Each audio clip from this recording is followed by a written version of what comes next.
Your life changes when your actions become stronger than your excuses. Most people do not fail because they lack ability.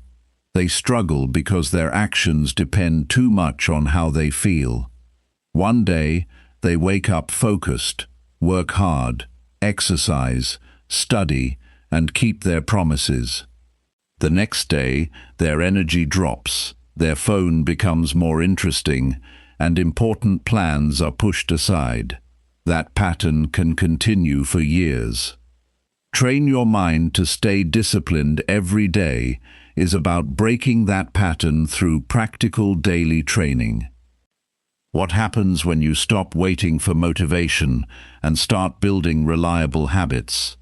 What changes when you can control your thoughts, protect your time, handle discomfort, finish what you start, and keep working even on difficult days? This audiobook will take you through those skills step by step.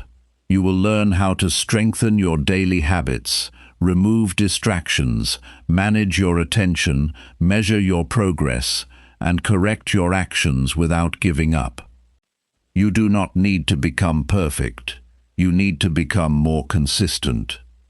Listen closely, because the goal is not simply to feel motivated today.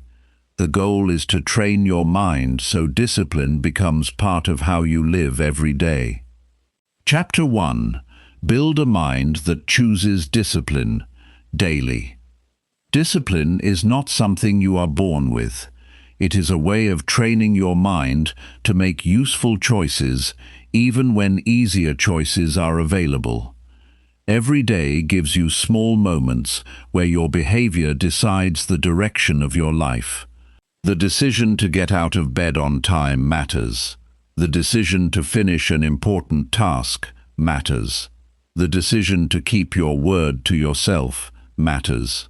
These choices may look small in the moment, but repeated choices shape the person you become. A disciplined mind does not depend on feeling ready. It learns to act according to a clear standard. This is one of the most important ideas you can practice every day. Your feelings can change several times during the same morning. Your standard should not change that quickly. You may wake up tired and still complete your morning routine. You may feel distracted and still work for 30 focused minutes. You may not feel confident and still take the next useful step. Discipline begins when your actions stop being controlled by every passing feeling. There is a simple reason people struggle with discipline. They often make decisions at the exact moment they are least prepared to make them. They wake up and then decide whether to get out of bed. They sit down to work and then decide whether to check their phone. They become tired and then decide whether to exercise. They become stressed and then decide whether to quit. Each decision uses attention and self-control. A better system is to make important decisions before the difficult moment arrives. Start by creating a few personal rules for your day. Keep them simple enough to remember without effort. You might decide that you will get out of bed at a fixed time. You might decide that your first 30 minutes will be free from social media. You might decide that one important task must be completed before entertainment begins. You might decide that you will prepare tomorrow's work before going to sleep. These rules reduce unnecessary decisions and make disciplined behavior easier to repeat. This teaches an important lesson about the mind. Discipline becomes stronger when you reduce the number of choices you need to make. A person who has to decide everything from the beginning of the day spends more mental energy than necessary. A person with clear routines can use that energy for important work. This is why successful people often appear calm during ordinary tasks.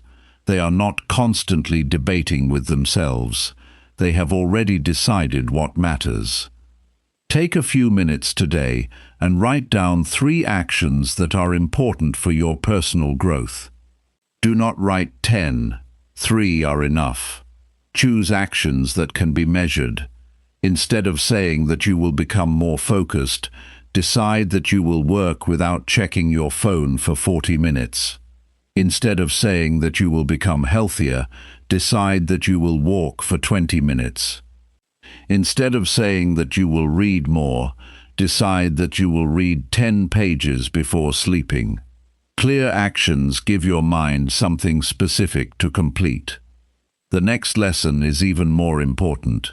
Do not measure discipline only by how hard the task feels. Measure it by whether you did what you decided to do. A simple task, completed consistently, can build more self-control than a difficult task attempted once. Reading 5 pages every day may look small, yet after 1 year, those pages become a large amount of learning. Walking every day may feel ordinary. Over time, it creates a reliable habit of movement. The value comes from repetition. Your brain also learns from what you repeatedly do. Every time you make a decision and follow through, you create evidence that your own decisions can be trusted. This matters because self-trust is built through behavior. You do not build it by telling yourself that you are strong. You build it by keeping small promises to yourself. Get up when you said you would. Start the task at the time you chose. Stop the activity when you planned to stop. Each completed promise gives you another reason to trust yourself. There is another useful distinction that many people miss. Discipline is not the same as forcing yourself to work without rest. A disciplined person knows how to recover. Sleep is part of discipline. Eating properly is part of discipline. Taking short breaks during demanding work is part of discipline. Protecting your attention is part of discipline. The goal is not to punish yourself. The goal is to manage yourself well enough to continue improving. Look closely at your daily environment, because your surroundings often influence your choices before you notice it. A phone beside your bed makes checking messages easy. A desk covered with unrelated items makes starting work less clear. Junk food within easy reach makes an unhealthy choice easier. A prepared workspace makes useful action simpler. You do not need to depend entirely on willpower when you can change the conditions around you. Tonight, prepare your environment for tomorrow. Put the phone away from your bed if you use it too much in the morning. Place the book you want to read where you can see it. Prepare your clothes before sleeping if mornings are rushed. Keep the materials for your most important task ready on your desk. These small changes remove friction. The less effort required to begin a useful behavior, the easier it becomes to repeat. Now notice something about the first hour of your day. It often sets the speed and quality of everything that follows. A morning filled with random notifications creates scattered attention. A morning with a simple plan creates direction. You do not need an impressive routine. You need a predictable beginning. Wake up, take care of your basic needs, review your priorities, start one meaningful action. Keep the first part of the day simple enough that you can repeat it even on difficult mornings. A useful daily exercise is called the first important action. Before the day becomes crowded with requests, messages, and small tasks, complete one action that moves your own life forward. It might be studying, it might be writing, it might be exercise, it might be planning a project. The important point is that the action should matter to your long-term goal. This teaches your mind that your priorities deserve attention before every outside demand. You also need to learn how to deal with resistance. Resistance is the feeling that appears between deciding to act and actually starting. It often sounds like a small voice telling you to wait 5 more minutes. It tells you that you need more preparation. It tells you that today is not the right day. The mistake is treating that feeling as useful information every time it appears. Sometimes tiredness is real, and rest is necessary. But sometimes discomfort is simply the normal feeling of beginning something demanding. Use a very small starting rule. Tell yourself that you will work for 5 minutes.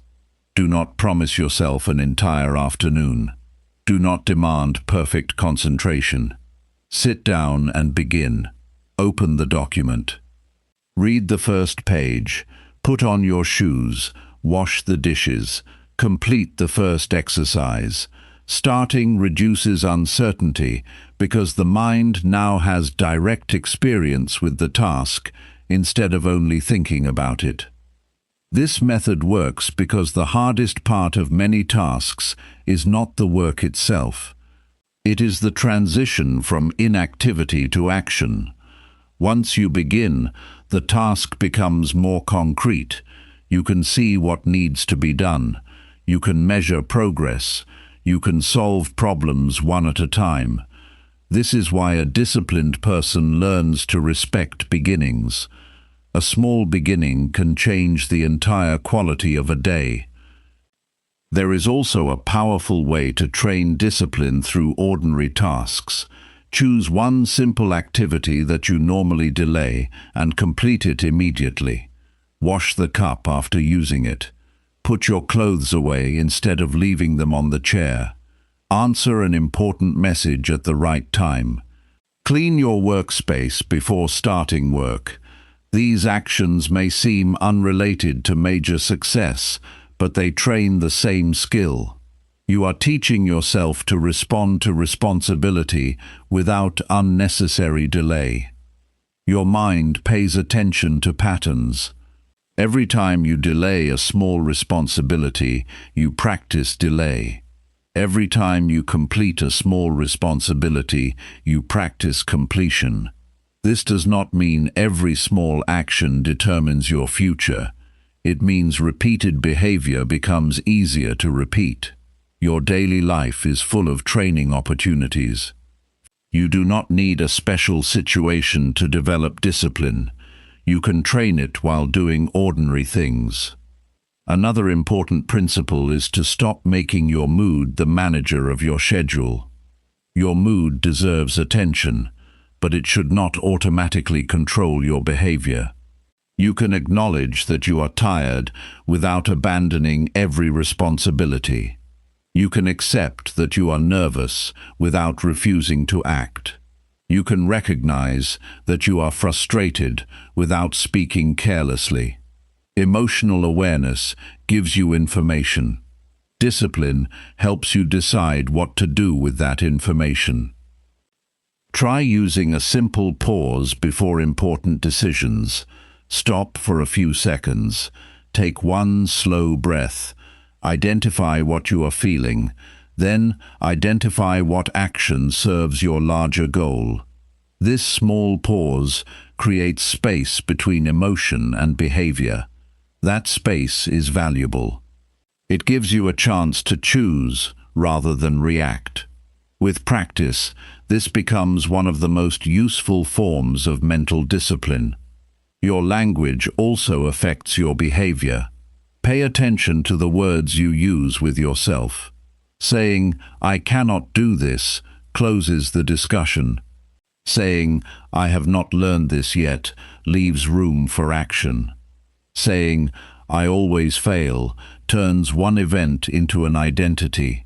Saying, "This attempt did not work," keeps the problem specific. Use accurate language. Accurate language helps you solve the actual problem instead of fighting a negative story about yourself. Do not use discipline as a reason to insult yourself. Harsh self-criticism may create pressure for a short period, but it does not teach you what to do next. A better approach is direct and honest. You missed the workout. Accept it. You wasted an hour online. Accept it. You broke your planned routine. Accept it. Then identify the exact behavior that needs correction. The goal is not to feel bad for longer. The goal is to become better at the next decision. This is where daily review becomes useful. At the end of the day, spend 5 minutes reviewing your actions. Ask yourself what you completed. Ask yourself where you lost attention. Ask yourself which decision helped you most. Ask yourself what needs to change tomorrow. Keep the review factual. Do not turn it into an emotional attack. You are collecting information so that tomorrow can be better than today. Write down one success and one correction. Your success may be simple. You started work on time. You avoided your phone during a study session. You completed your walk. Your correction may also be simple. You went to bed too late. You checked messages during work. You delayed an important task. This process gives your mind a daily feedback system. You stop depending on vague feelings about whether you are improving. Progress becomes easier to see when you record behavior. Without records, people often judge themselves by their strongest emotional moments. A difficult day can make you believe you are failing, even when your overall behavior is improving. A good day can make you believe everything is fixed, even when your habits remain weak. A simple record gives you a more accurate picture. You can see patterns that emotion hides. Do not attempt to rebuild your entire life in 1 week. That approach often creates a large amount of effort followed by exhaustion. Choose one behavior and make it stable. Then add another. For example, begin with a consistent wake time. After that becomes normal, add a focused work period. Then add regular exercise. Then improve your evening routine. Growth becomes more sustainable when your habits have time to become normal parts of your day. There is a practical reason for this gradual approach. A new habit requires attention, while an established habit requires less attention. At first, you must remember the behavior and deliberately begin it. With repetition, the behavior becomes more familiar. You still need effort, but less mental negotiation is required. This is why consistency is so important. You are not only completing the action, you are making the action easier to repeat. You should also understand the difference between a goal and a standard. A goal describes something you want to achieve. A standard describes how you expect yourself to behave. A goal might be to finish a book. A standard might be to read every evening. A goal might be to become fit. A standard might be to exercise 4 days each week. Standards are powerful because they guide your behavior before the result appears. Create standards that are realistic and specific. Do not say that you will always be productive. That is too vague. Decide that important work begins at a certain time. Do not say that you will never waste time. Decide that entertainment comes after your priority task. Do not say that you will never lose focus. Decide that your phone stays away during focused work. Good standards turn good intentions into visible behavior. You will also need discipline on days that do not feel successful. Some mornings will be slow. Some work will take longer than expected. Some plans will fail. Some people will disappoint you. Some efforts will produce little visible progress. This is where your training becomes real. You are not trying to create a life without difficulty. You are learning to maintain useful behavior while difficulty exists. There is a quiet strength in doing the next correct action after a disappointing moment. You make a mistake, then correct it. You lose an hour, then protect the next hour. You miss a workout, then return to your routine. You become distracted, then bring your attention back. This ability is more useful than demanding perfection. A disciplined person does not need every day to be perfect. The person needs to return to the right behavior quickly. That return deserves special attention. The speed of recovery matters. Imagine two people who both waste an afternoon. One spends the evening feeling guilty and gives up on the rest of the week. The other admits the mistake, studies why it happened, and starts again that evening. The second person gains an important skill, the ability to restart without drama. That skill protects long-term progress. You can train this skill with a reset routine. Stop the activity that is wasting your time. Clean your immediate space. Drink some water. Write down the next task. Set a short timer. Begin. The routine should take only a few minutes. Its purpose is to break the pattern and create a clear starting point. You do not need to repair the entire day. You need to make the next decision better. Discipline also requires learning to say no to yourself. This can be harder than saying no to other people. You may want to watch another video. You may want to check another message. You may want to postpone the task again. These choices are attractive because they provide immediate comfort. Your long-term goals usually provide a slower reward. Training discipline means learning to tolerate a small amount of temporary discomfort for a result you value more. Practice this with small limits. Choose a specific period each day for entertainment. Choose a specific time for checking social media. Choose a fixed number of minutes for casual browsing. Keep the limits clear. The purpose is not to remove pleasure from your life. The purpose is to stop pleasure from deciding your schedule. Enjoyment becomes healthier when you choose it deliberately instead of using it to escape every difficult task. There is another practical lesson about attention. Your phone does not need to be in your hand to interrupt you. A notification sound can pull your attention toward it. A visible screen can create an urge to check it. Even an unused device beside you can become a source of distraction because part of your attention remains available for the possibility of a message. During important work, increase physical distance from distractions. Put the phone in another room or inside a bag. Make focus easier through your environment. Then use focused work periods. Start with 25 or 30 minutes. Choose one task. Remove unrelated tabs. Silence unnecessary notifications. Keep a piece of paper nearby for thoughts that interrupt you. When another task enters your mind, write it down instead of immediately switching. This trains your mind to capture distractions without obeying them.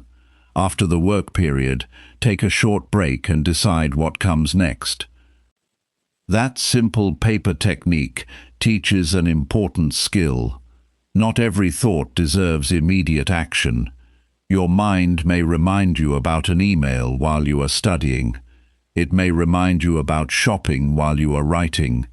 It may produce an idea while you are exercising. You do not need to follow every thought. Record it and return to the task. Over time, this strengthens your ability to choose where attention goes. Your attention is one of the most valuable resources you have because your actions follow it. Where attention goes repeatedly, time follows. Where time goes consistently, results begin to appear. This is why discipline is not only about working harder. It is about deciding what deserves your attention and protecting that decision. Build one protected period into every day. During that period, work on something that matters to your future. It could be learning a skill, it could be building a business, it could be studying, it could be writing, it could be physical training. It does not need to be impressive, it needs to be meaningful and repeated. Do not wait until your life becomes less busy. Most people will always have messages, responsibilities, unexpected problems, and other demands.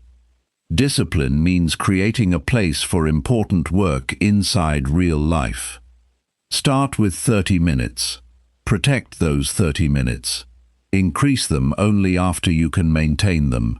A reliable 30 minutes is more useful than a planned 3 hours that rarely happens. You should also learn to use visible progress.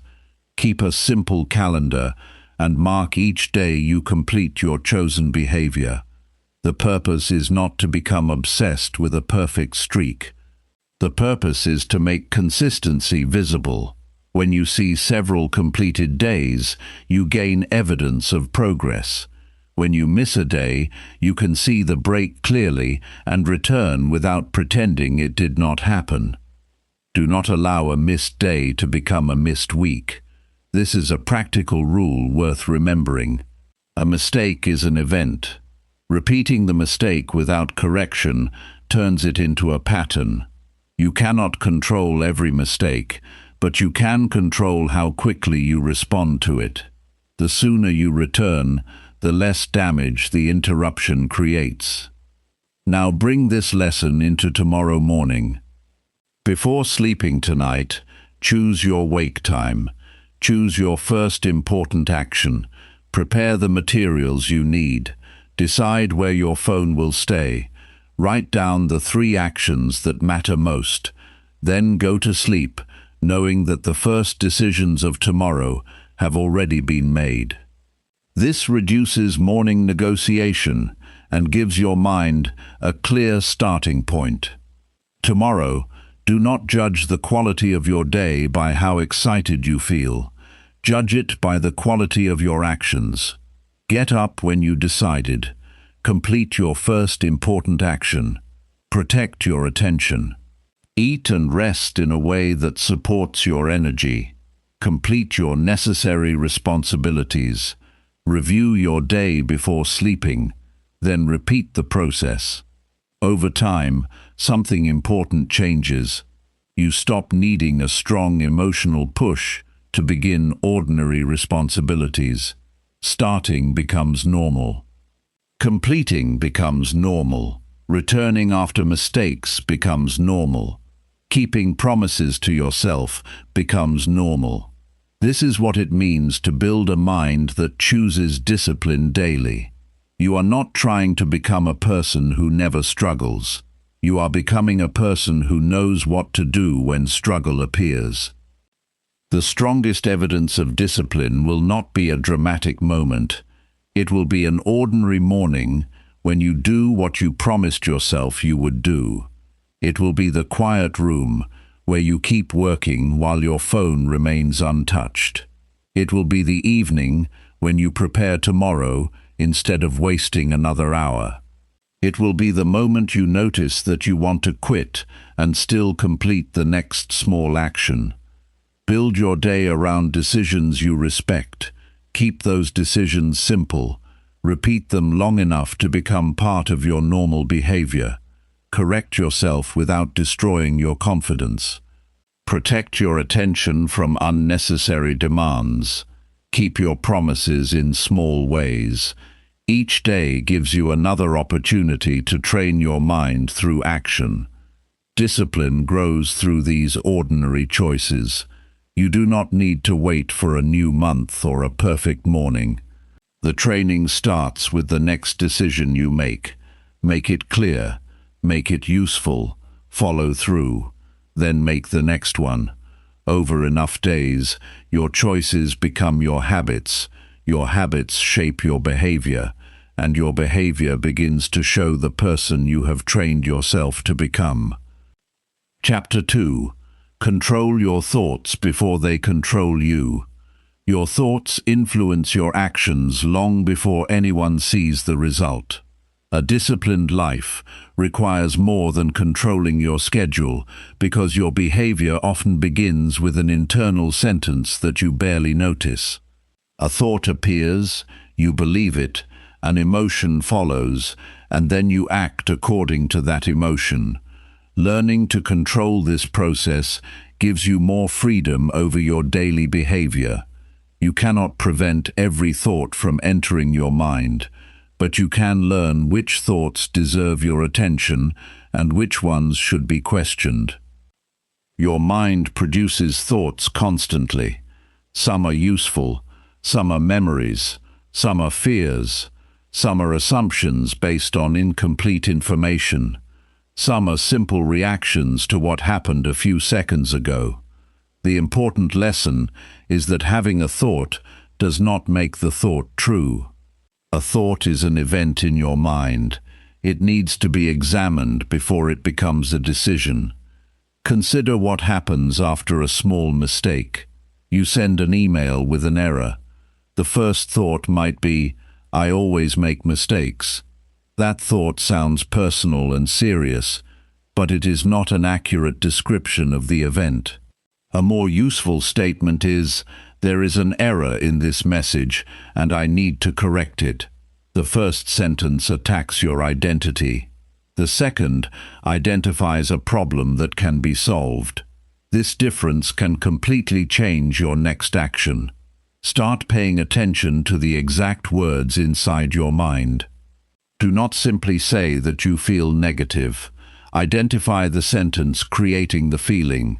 You may notice thoughts such as, "I am too tired to work," "People will judge me," "I am behind everyone else," or "There is no point in trying." Once you can hear the sentence clearly, you can examine it. Ask what evidence supports it.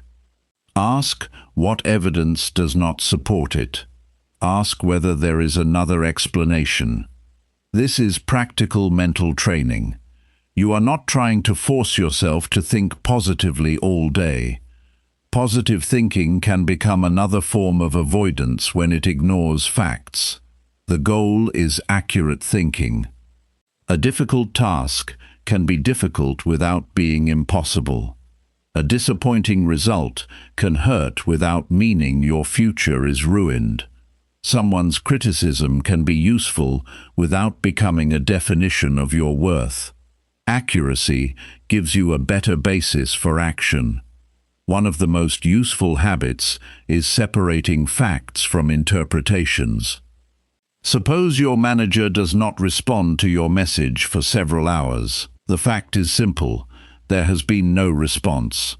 Your interpretation might be that the manager is unhappy with you. That interpretation may be correct, but you do not know that yet. Your mind may fill the missing information with fear. Discipline requires you to notice that gap instead of treating your assumption as evidence. Practice this distinction during ordinary situations. Write down one event that bothered you today. Under it, write what you know happened. Then write what you assumed about it. You may discover that your emotional reaction was based partly on information you created yourself. This exercise can reduce unnecessary worry because it forces your mind to deal with reality rather than automatically accepting its first explanation. Another important skill is delaying judgment. Your first interpretation is often fast because your brain tries to make sense of situations quickly. Speed can be useful, but it can also produce mistakes. You receive a short message and assume someone is angry. You see someone succeed and assume their life is easy. You struggle with a task and assume you are not capable. Give yourself time before turning an initial reaction into a firm belief. A short pause can change the quality of your response. Stop. Notice the thought. Name the emotion. Identify the facts. Then decide what action is useful. This takes less than a minute once you practice it. The purpose is not to become slow or uncertain. The purpose is to stop your first emotional reaction from automatically becoming your final decision. Your mind also tends to repeat familiar explanations. This is why people can become trapped in the same patterns for years. A person who repeatedly tells himself that he is lazy may begin to interpret every delay as proof of laziness. A person who believes she is bad at speaking may avoid conversations and then use that lack of practice as evidence that she cannot communicate. The belief creates behavior that appears to confirm the belief. Break that cycle by changing the question you ask yourself. Instead of asking, "What is wrong with me?" ask, "What behavior is creating this result?" That question gives you something practical to work with. Poor focus may come from a distracting environment. Delayed work may come from unclear tasks. Weak communication may come from a lack of practice. A behavior can be trained. An identity label often makes people feel stuck. You also need to control the amount of attention you give to certain thoughts. Not every thought needs a long analysis. Some thoughts disappear naturally when you stop feeding them. You may remember an embarrassing moment from years ago. You can notice it without reviewing every detail. You may worry about something that has not happened. You can acknowledge the uncertainty without spending an hour creating imaginary outcomes. Attention is a form of reinforcement. What you repeatedly examine becomes more mentally important. Create a daily period for deliberate thinking. 10 minutes is enough. Sit somewhere quiet and write down the thoughts that have occupied your attention. Look for patterns.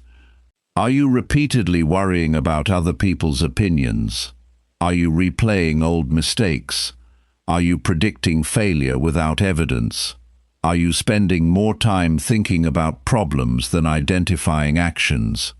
Writing makes these patterns easier to see because vague mental activity becomes visible information. Then choose one thought that needs correction. Do not try to fix everything at once. Write the original thought. Write the facts. Write a more accurate interpretation. Then write one action. For example, the thought may be, "I am falling behind." The facts may show that you completed several important tasks but missed one deadline. A better interpretation may be, "My planning needs improvement in one area." The action could be creating tomorrow's schedule before going to sleep. This process turns thinking into problem solving. That is a major difference between productive reflection and endless worry. Worry asks the mind to continue examining danger without producing a useful next step. Reflection examines what happened and identifies what can be changed. You want more reflection and less mental repetition. Your surroundings also affect the quality of your thoughts. Constant exposure to short videos, arguments, notifications, and other people's opinions can make your attention restless. You may notice that your mind feels busy even when nothing important is happening. Create periods of lower stimulation. Eat one meal without your phone. Walk without listening to constant content. Sit quietly for a few minutes. Give your mind time to process information without receiving something new every second. This is not about avoiding the world. It is about giving your attention enough space to recover. A mind that receives constant stimulation can become uncomfortable with silence. That discomfort can lead to unnecessary phone checking. Practice staying without immediate stimulation for 5 minutes. Then increase the time gradually. You are teaching yourself that you do not need constant input to feel comfortable. Be careful with mental predictions. Your mind often tries to protect you by imagining what might go wrong. Some planning is useful. Excessive prediction is not. Before spending time worrying about a future event, write down what is actually within your control. You may control preparation, communication, effort, timing, and your response. You may not control another person's opinion, unexpected events, or the exact result. Put your effort where your control exists. This approach is especially useful before difficult conversations. Instead of rehearsing every possible reaction, prepare 3 things. Know what you need to communicate. Know what behavior you will maintain. Know what outcome you are willing to accept.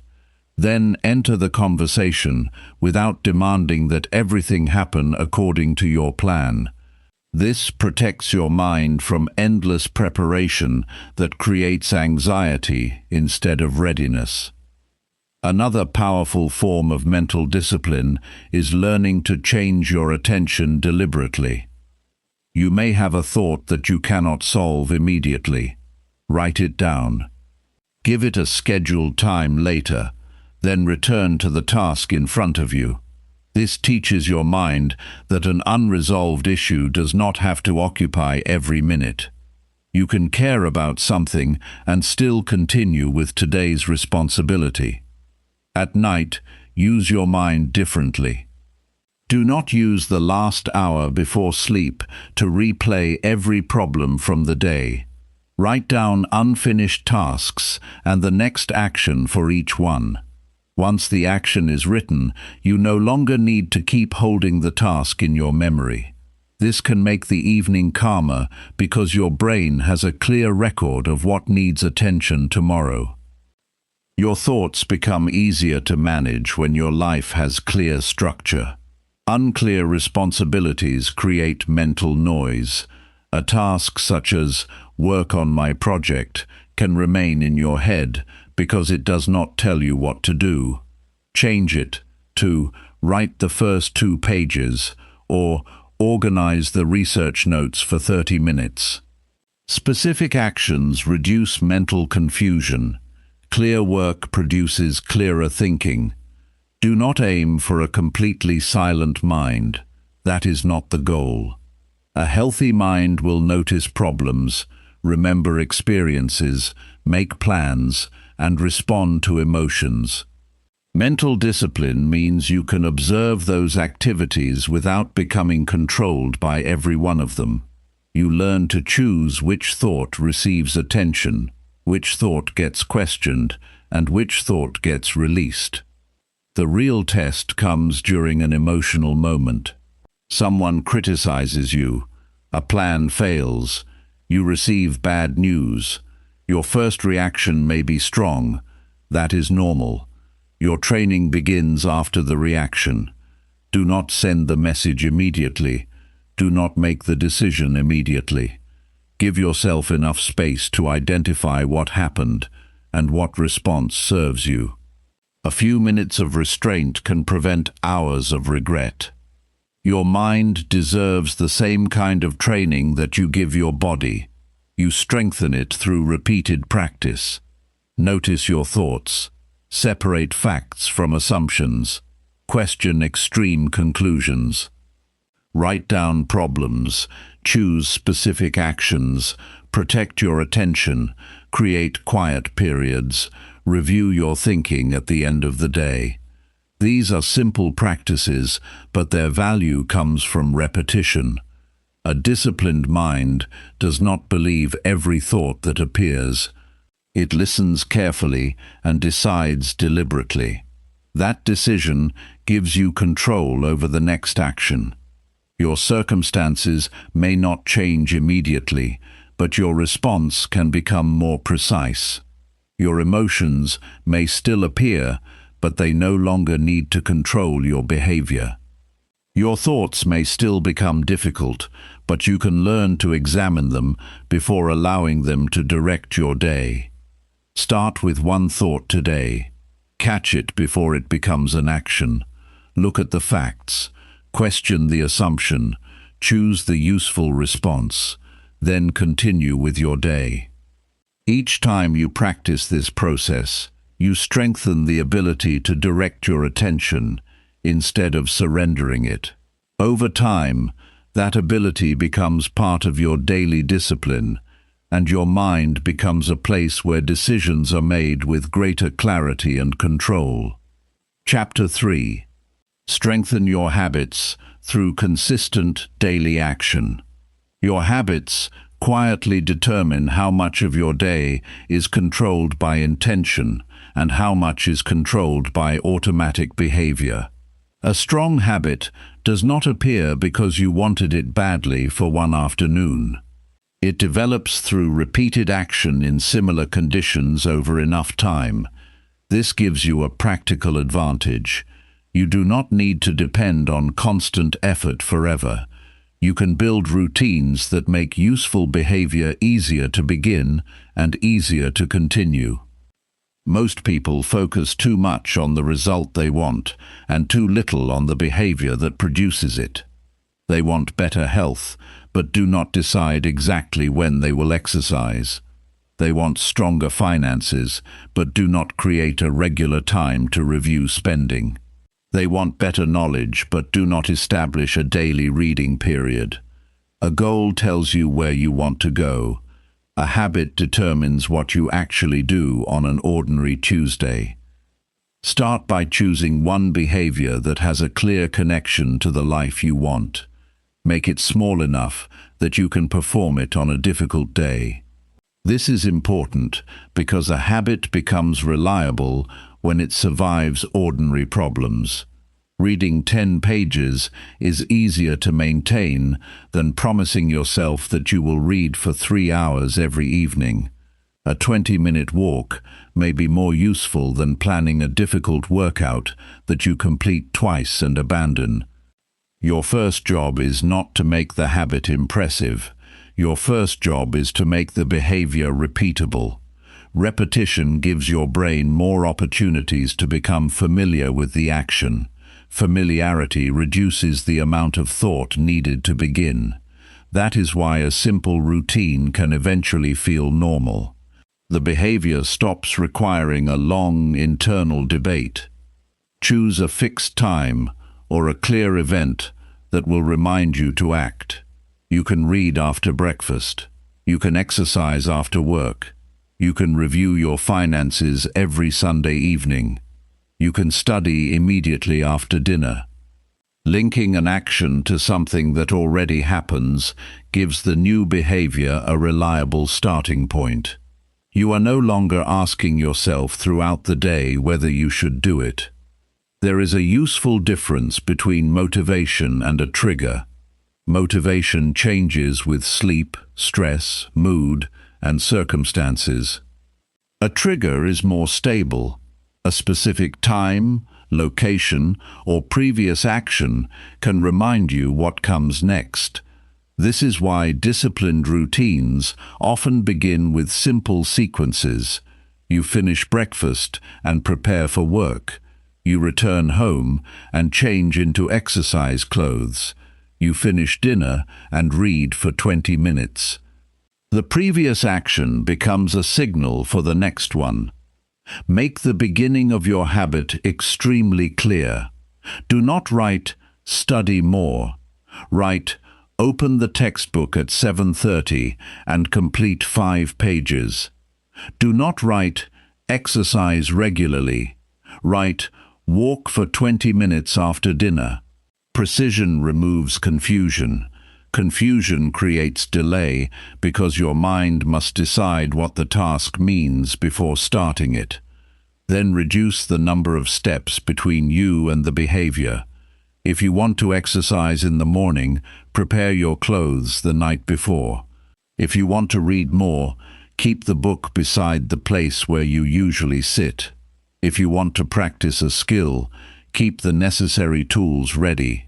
A habit becomes easier when the desired action requires less preparation.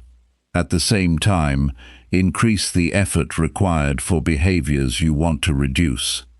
Move distracting apps away from your home screen. Keep unnecessary snacks out of immediate reach. Log out of websites that consume too much time. Put your gaming device somewhere that requires extra effort to access. These changes are simple, but they influence what happens during moments of low attention. This leads to a useful principle. Your environment can act like a silent instruction. A prepared workspace tells you that work is ready. A book on your pillow reminds you to read before sleeping. A phone on the desk invites checking. A television already playing encourages passive attention. You are constantly receiving signals from your surroundings. Use those signals to support the person you are trying to become.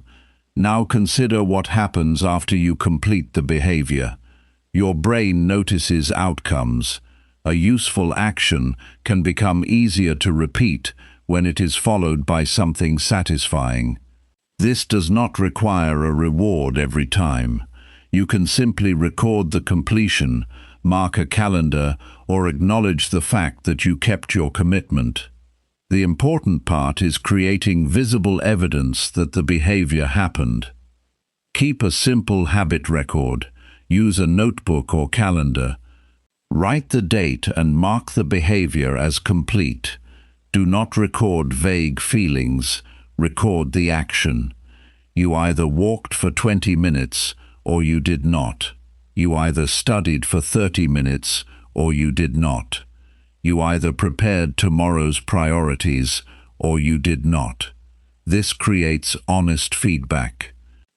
The record also helps you discover patterns. Perhaps you exercise more consistently on days when your clothes are prepared. Perhaps you study less after nights of poor sleep. Perhaps you read more when the book is kept beside your bed. Instead of blaming yourself, study the conditions around the behavior. Your goal is to discover what makes consistency easier. This is where many people make a mistake. They assume that a failed habit proves they lack discipline. Often the system is simply poorly designed. A habit scheduled at a time when you are always exhausted may be difficult to maintain. A task requiring 15 preparation steps may create unnecessary resistance. A goal that is too large may produce repeated failure. Change the structure before attacking your character. Take one habit you have struggled to maintain. Write down exactly what happens before you usually fail. Maybe you get home late. Maybe you sit down with your phone for a few minutes and lose an hour. Maybe you do not know what the first step is. Maybe the task feels too large. Identify the actual obstacle, then change one part of the process. You can also use minimum standards. Decide what you will do even on a difficult day. Your normal reading session might be 20 pages, but your minimum could be 2 pages. Your normal workout might be 40 minutes, but your minimum could be 10 minutes of movement. The minimum is not an excuse to do less forever. It protects the habit from disappearing during stressful periods. This matters because consistency is often damaged by all or nothing thinking. A person misses a full workout and decides the week is ruined. A person eats one unhealthy meal and gives up on the entire plan. A person misses one study session and stops studying for several days. One imperfect event becomes a reason for a longer interruption. A minimum standard gives you another option. You can reduce the size of the action without abandoning the behavior. There is also a deeper lesson here. Your identity changes through repeated evidence. You become more confident in your ability to study because you repeatedly study. You become more reliable because you repeatedly keep commitments. You become more organized because you repeatedly plan.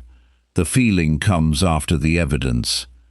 You do not have to convince yourself that you are disciplined before acting. Your behavior provides the proof. Be careful with tracking too much. 10 different habits can create a large amount of management. You may spend more time checking your habit system than practicing the habits themselves. Start with 1 or 2 behaviors that matter most. Once they become stable, introduce another. Your system should support your life rather than becoming another source of pressure. You also need to understand the role of repetition after the excitement disappears. The beginning of a new habit can feel interesting. You may buy new equipment, create a schedule, or feel proud of starting. That excitement does not last forever. This is normal. A habit becomes valuable when you continue after the novelty is gone. The ordinary days are where the behavior becomes part of your life. Use routine to carry you through those ordinary days. Keep the same basic time and location when possible. Make the setup familiar. Keep the task clear.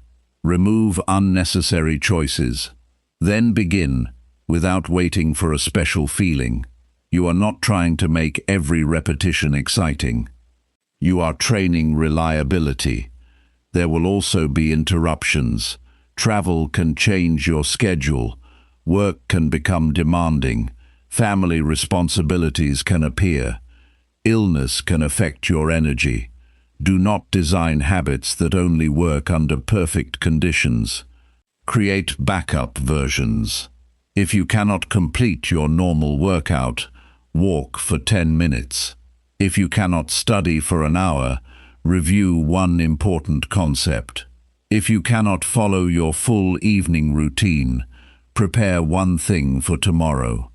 A backup plan protects continuity. It gives your brain a clear response when circumstances change. Without a backup, an interruption can become an excuse to stop completely. With one, you know how to maintain a smaller version of the behavior until normal conditions return. Review your habits every 7 days. Look at what actually happened. Which behavior was consistent? Which one was difficult? What time worked best? What caused interruptions? What can be simplified? Make one adjustment. Do not redesign everything every week. Small corrections are easier to test and easier to understand. You should also connect habits to meaningful outcomes. Knowing why a behavior matters increases your willingness to protect it. Exercise is not only about completing a workout. It supports energy and physical ability. Reading is not only about finishing pages. It develops knowledge and attention. Planning is not only about writing tasks. It reduces confusion and improves the use of your time. Understand the practical result behind the behavior. At the same time, do not become obsessed with immediate results. Some habits produce visible changes quickly, others take longer. Learning a language, building physical strength, improving communication, or developing financial stability requires repeated effort before the result becomes obvious. Your job is to control the process. Measure the behavior you can perform today.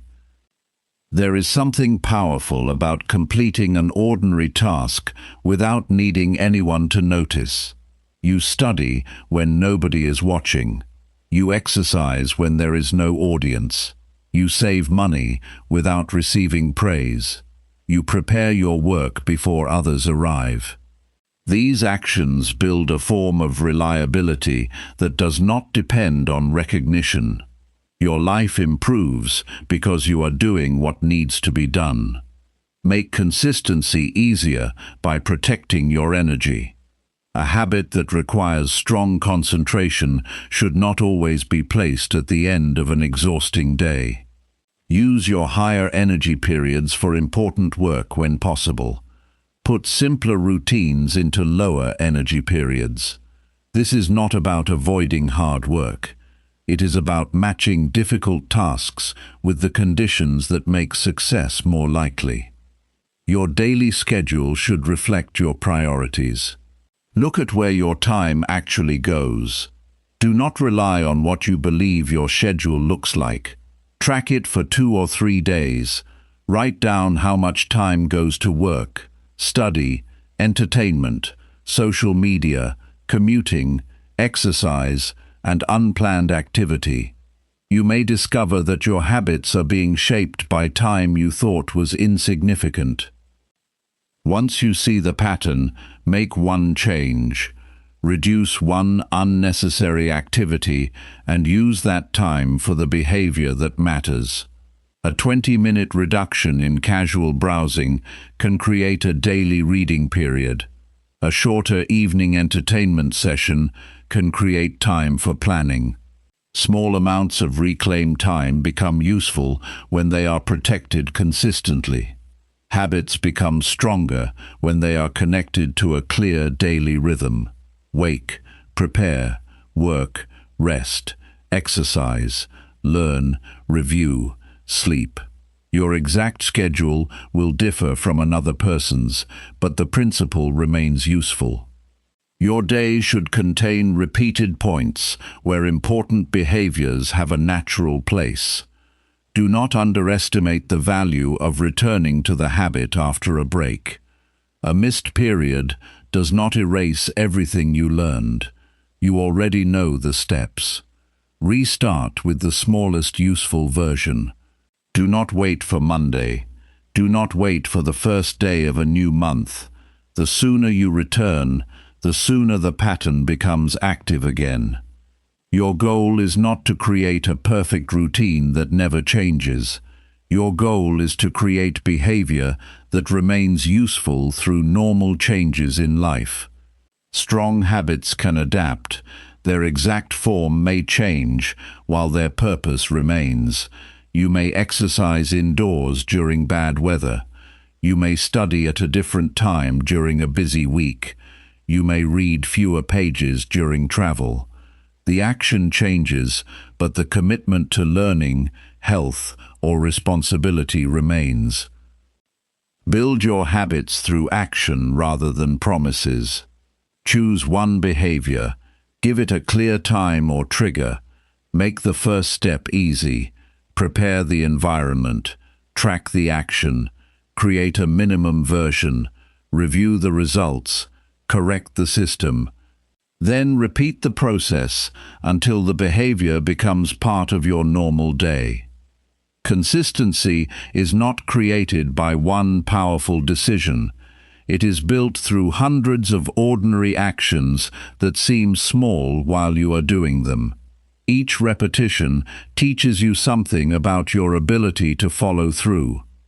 Each correction makes the system more practical.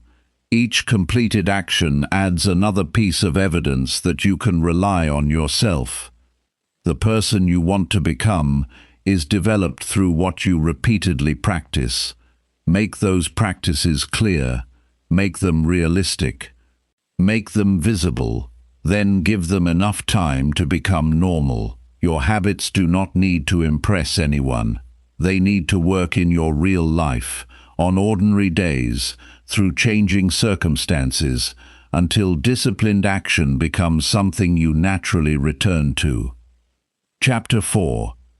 Eliminate distractions that weaken your daily focus. Your attention is being spent long before you notice that you have lost it. A few seconds checking a notification can become several minutes of unrelated activity.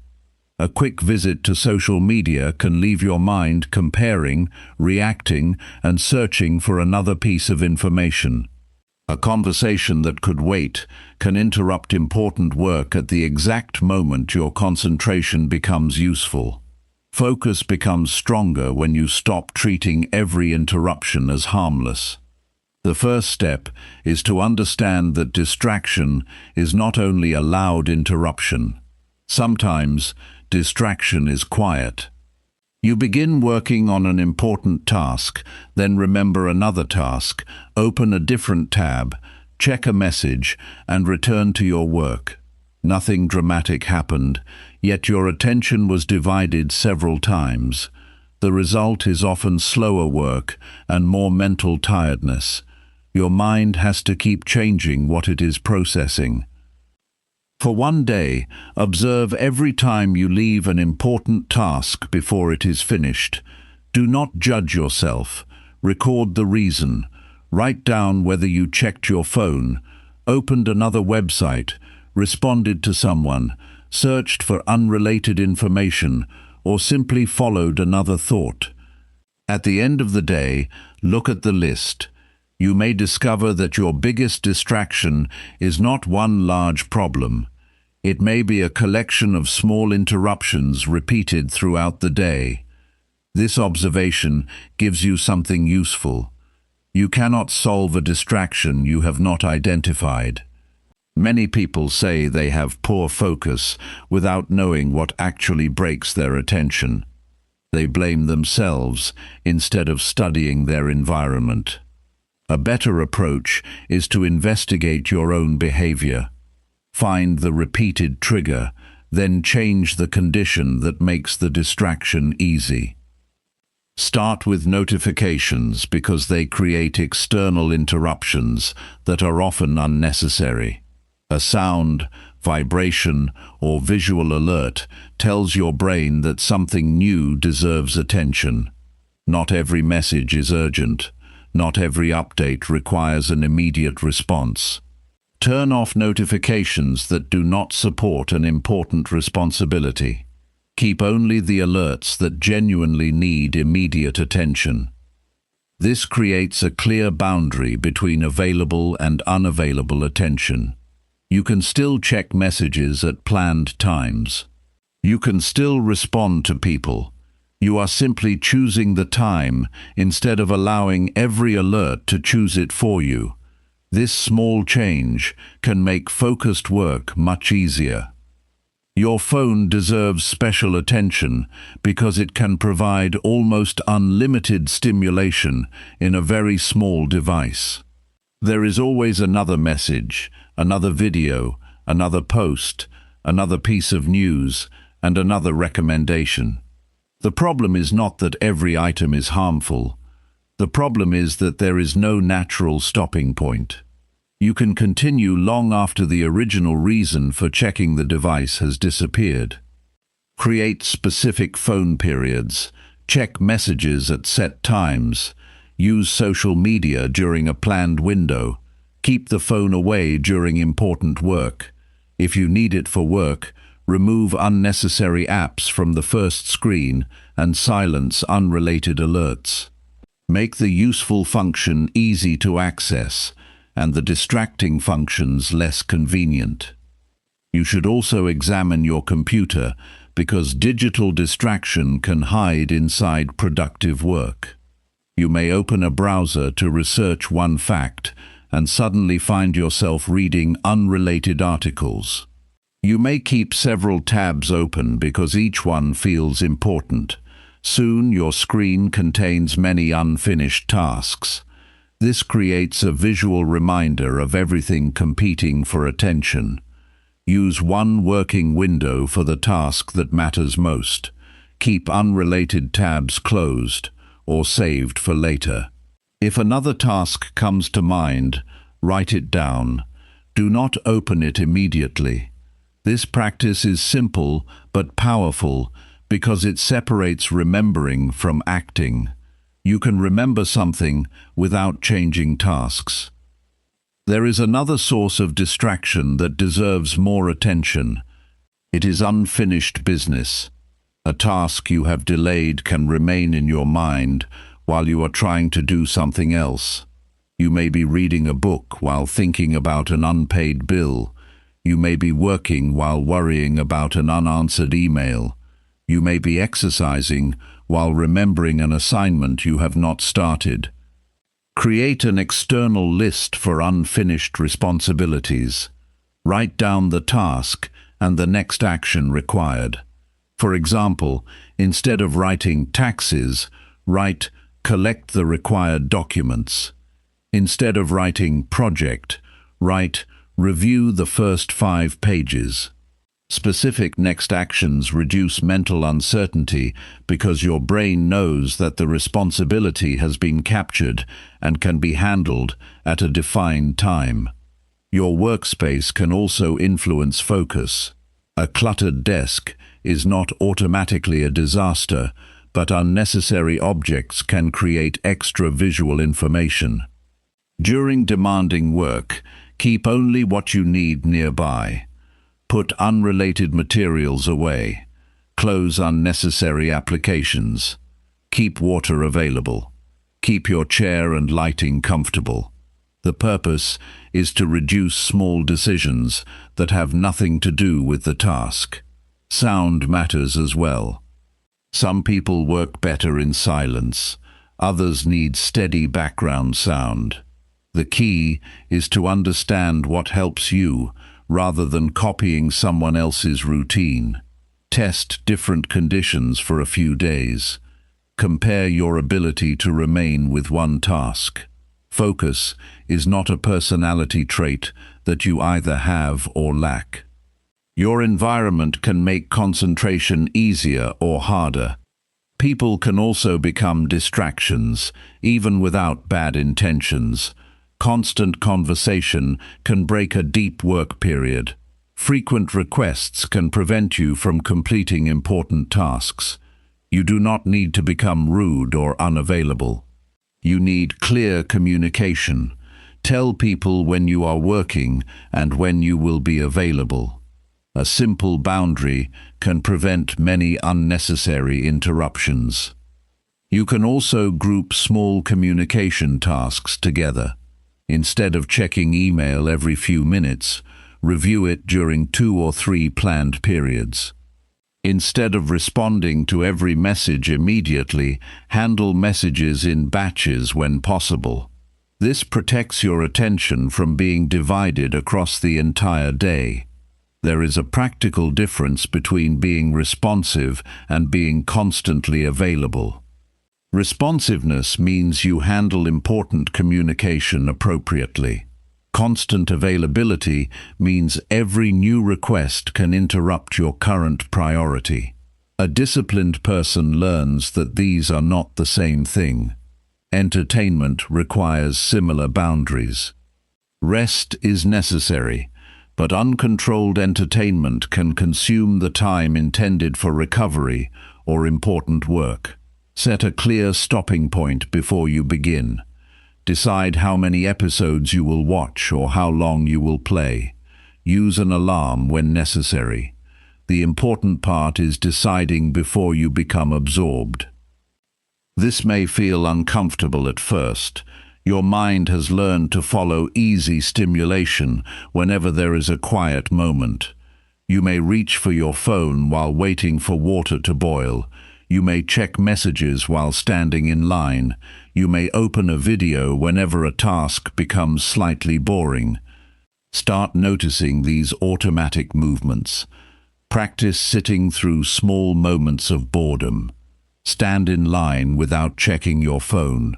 Walk from one room to another without looking at a screen. Drink your morning coffee without opening an app. These moments train you to tolerate the absence of stimulation. That ability becomes useful during work because difficult tasks often include periods that are not immediately rewarding. Boredom is not always a problem that needs to be solved. Sometimes it is simply the feeling of having nothing new to consume. Learn to remain present for a few minutes. You may notice thoughts becoming clearer. You may remember something important. You may discover that the urge to check your phone disappears after a short period. Another major distraction is comparison. Social platforms can expose you to hundreds of carefully selected moments from other people's lives. Your mind may compare your ordinary day with someone else's most impressive moment. This can create dissatisfaction and pull attention away from your own priorities. Limit exposure to content that consistently damages your concentration or emotional stability. Unfollow accounts that encourage constant comparison. Remove sources of unnecessary conflict. Choose information that supports your learning and goals. You do not need to consume every opinion available to you. Information itself can become a distraction. Reading more does not always mean learning more. Watching 10 videos about productivity can feel like progress while producing no change in behavior. Searching endlessly for the perfect method can delay the simple action you already know you need to take. Set an information limit for important projects. Decide what you need to learn before starting. Gather enough information to act. Then begin. Return to research when you reach a real question that requires more knowledge. This prevents preparation from becoming another form of avoidance. You also need to protect focus from your own perfectionism.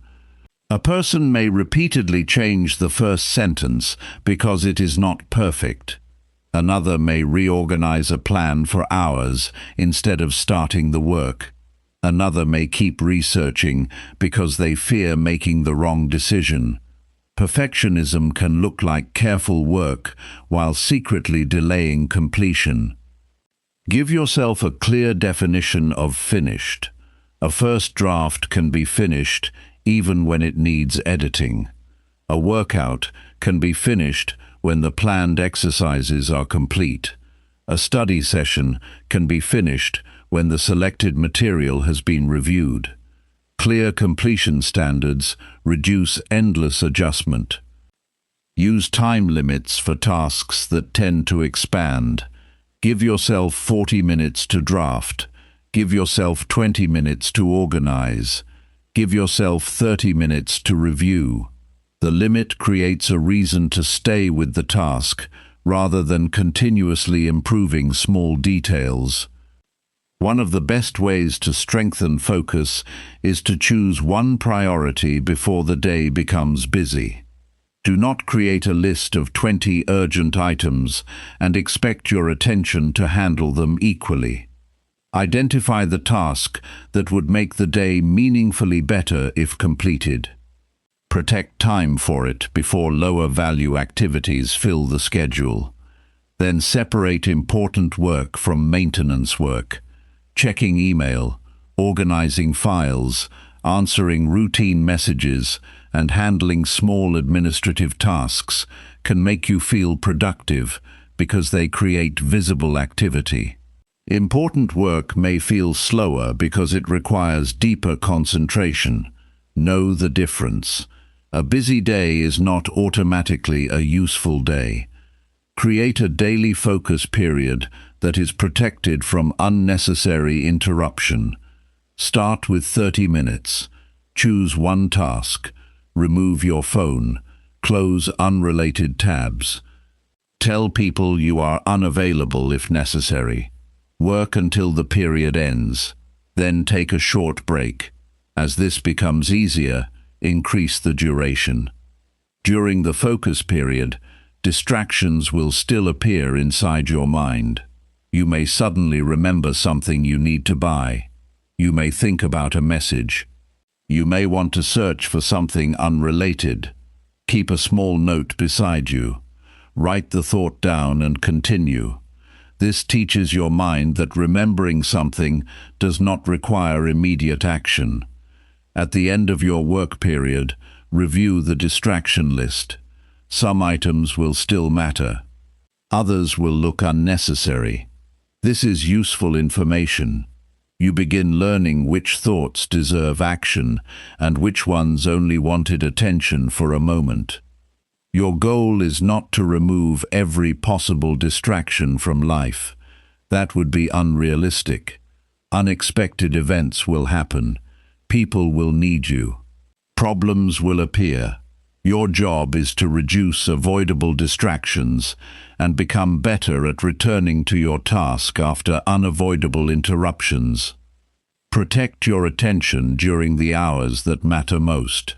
Give communication a place. Give entertainment a place. Give rest a place.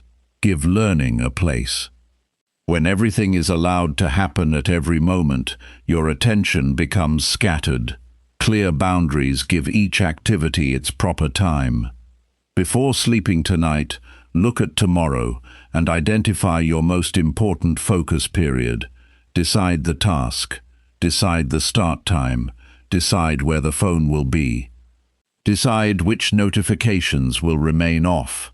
Decide what you will do if another task enters your mind. Preparation turns focus into a planned behavior rather than a hope.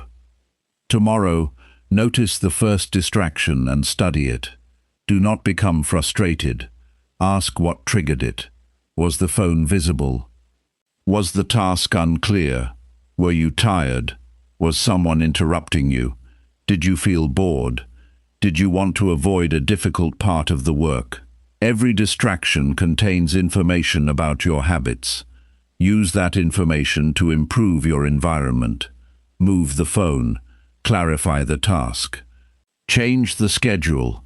Communicate a boundary. Reduce unnecessary stimulation. Shorten the first work period. Make the next attempt easier. Your attention deserves protection, because every hour spent distracted is an hour that cannot be used twice. You do not need to control every minute. You need to stop giving important minutes away without noticing. Remove the interruptions you can remove. Set boundaries where you can. Make important work easier to start. Then, return your attention to what matters. A focused day does not require perfect concentration. It requires repeated decisions to come back.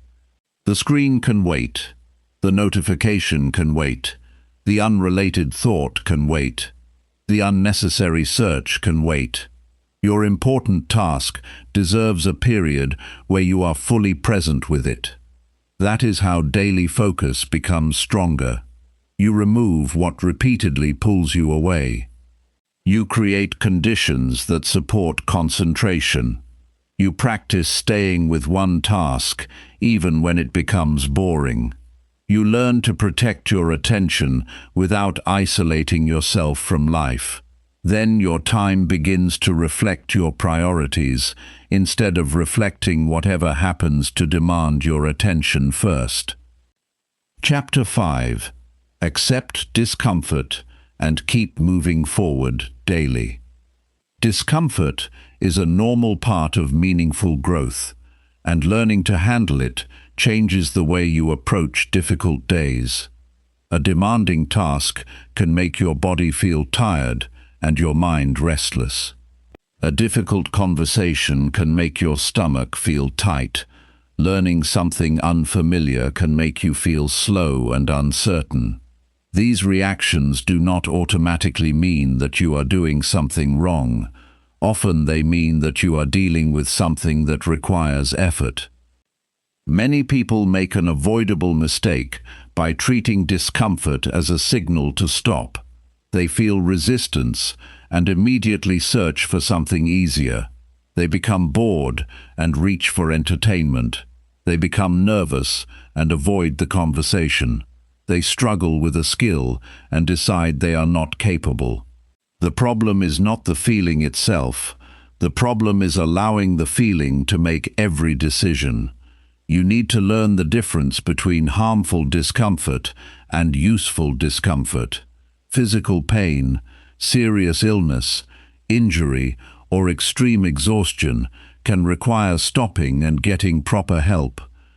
Useful discomfort is different. It may be the tiredness that comes from exercise, the frustration of learning, the nervousness before speaking, or the boredom that appears during focused work. These experiences can be managed without immediately escaping them. Start by observing your response to discomfort. Notice what you normally do within the first minute. Do you check your phone? Do you change tasks? Do you complain? Do you eat something? Do you start another activity? Do you tell yourself that you will do it tomorrow? That first response matters because it often becomes automatic. You are not only experiencing discomfort, you are practicing a way of responding to it. Choose one small situation where you usually escape discomfort and stay with it slightly longer. If you normally stop studying after 15 minutes, continue for 5 more. If you usually avoid a difficult phone call, prepare your words and make the call. If you usually quit exercise as soon as it becomes challenging, complete the planned final few minutes safely. The purpose is not to suffer. The purpose is to teach yourself that discomfort can be present while useful action continues. This training should be gradual. Do not create extreme challenges just to prove that you are strong. Extreme effort without proper preparation can create injury, exhaustion, and unnecessary stress. The better approach is controlled difficulty. Increase the challenge a little, observe your response, recover properly, and repeat. Progress becomes more reliable when the challenge is difficult enough to require effort, but manageable enough to maintain. There is a valuable mental distinction between "I do not want to do this" and "I cannot do this." These statements are not the same. The first describes preference. The second describes ability or limitation. You may not want to wake up early, but you can get up. You may not want to exercise, but you can walk for 20 minutes. You may not want to study, but you can read 1 page. Separating preference from ability prevents temporary feelings from becoming permanent conclusions. Use this distinction during your next difficult task. Notice the sentence that appears in your mind.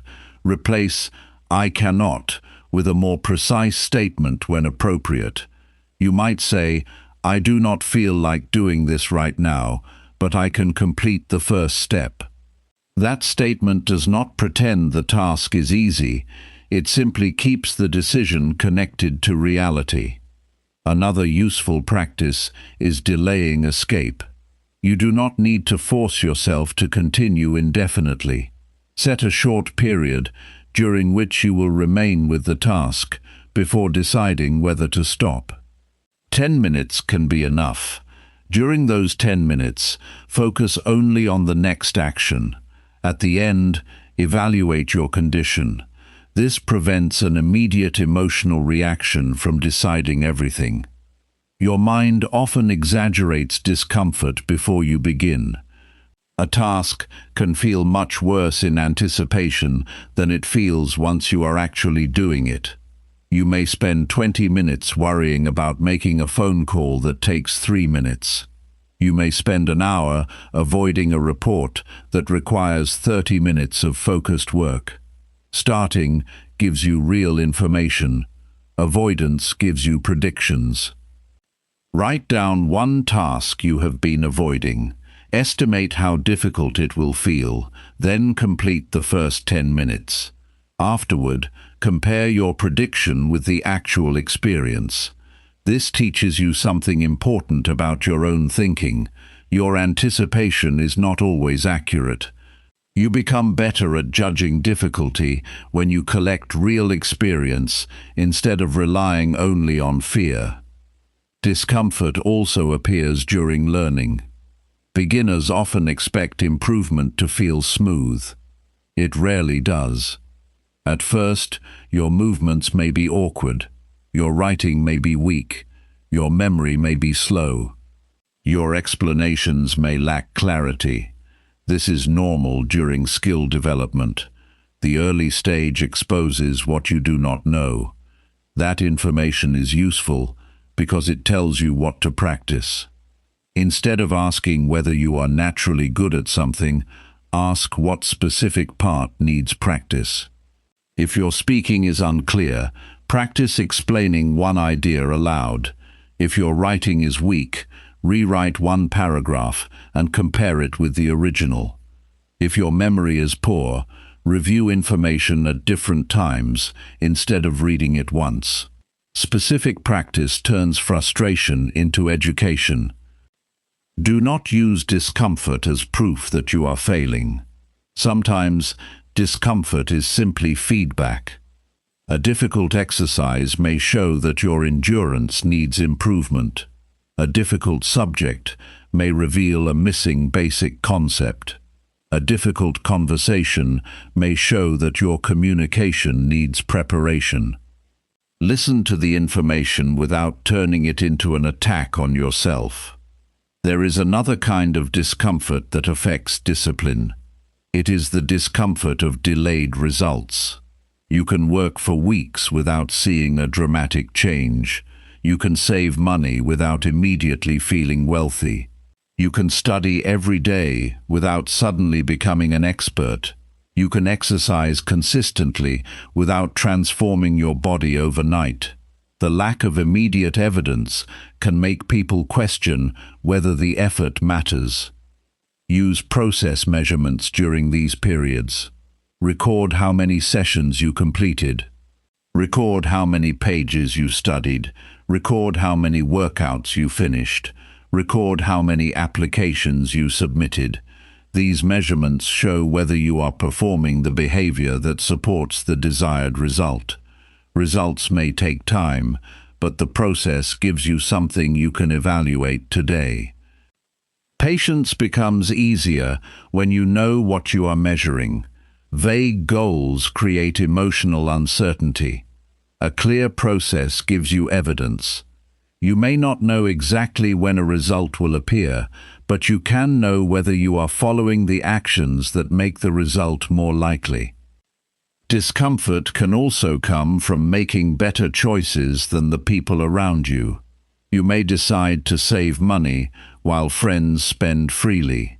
You may choose to study while others are watching entertainment. You may leave an unhealthy environment while people around you continue the same behavior. This can create loneliness or pressure. You do not need to criticize others to maintain your own standards. Explain your choices simply and continue with your responsibilities. You do not need constant approval. A mature decision does not become wrong because someone else does not understand it. At the same time, do not confuse discipline with rejecting every enjoyable activity. Rest, friendship, recreation, and celebration have legitimate places in a healthy life. The goal is to choose them deliberately rather than using them to escape every difficult feeling. You should also learn to handle criticism without running from it. Criticism can be uncomfortable because it challenges your view of yourself. Some criticism is useful, some is unfair. Your task is to separate the two. Ask whether the person identified a specific behavior. Ask whether there is evidence. Ask whether correcting the issue would improve your work or relationships. Take useful information and leave unnecessary insults behind. This requires emotional control. You do not need to respond immediately to every criticism. Listen, pause, review the facts, then decide what action is appropriate. Sometimes the right response is correction, sometimes it is clarification, sometimes it is no response at all. Discomfort becomes less powerful when you stop treating every emotional reaction as an emergency. Another practical skill is learning to complete tasks at the level required rather than waiting for perfect conditions. You may not have ideal energy. You may not have perfect confidence. You may not have unlimited time. Ask what can reasonably be completed with the resources available today. Then do that work well. This prevents perfection from becoming a reason to delay. A difficult day can also teach you about your limits. Pay attention to signs of genuine exhaustion. If your body is clearly asking for recovery, Rest can be the discipline choice. If you are injured, continuing may make the problem worse. If you have been working for many hours without a break, a short recovery period can restore attention. Discipline is not ignoring your needs. It is responding to them intelligently. Create a daily discomfort practice that is safe and useful. Choose something small that requires effort and complete it without unnecessary escape. Read a challenging section. Take a walk when you would normally remain inactive. Finish a task before entertainment. Practice a difficult skill. Have a conversation you have been avoiding. Keep the challenge controlled and measurable. At the end of the day, record what you learned from that discomfort. Did the task become easier after starting? Did you overestimate the difficulty? Did you discover a missing skill? Did you need better preparation? Did you learn that you were genuinely tired? This turns discomfort into information rather than simply something to endure. The deeper lesson is that progress often requires emotional flexibility. You can feel nervous and still speak. You can feel bored and still study. You can feel frustrated and still practice. You can feel tired and choose either responsible rest or a smaller, useful action.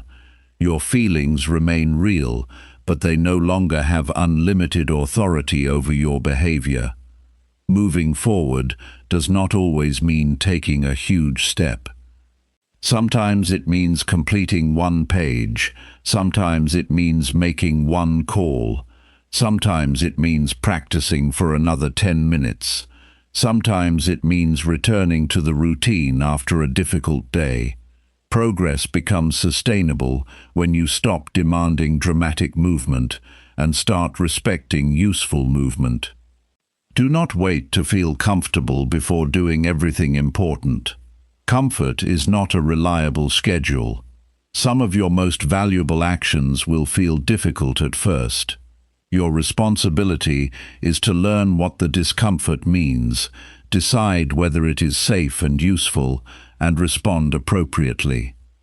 Each time you stay with a meaningful task, instead of escaping at the first sign of resistance, you learn something about yourself.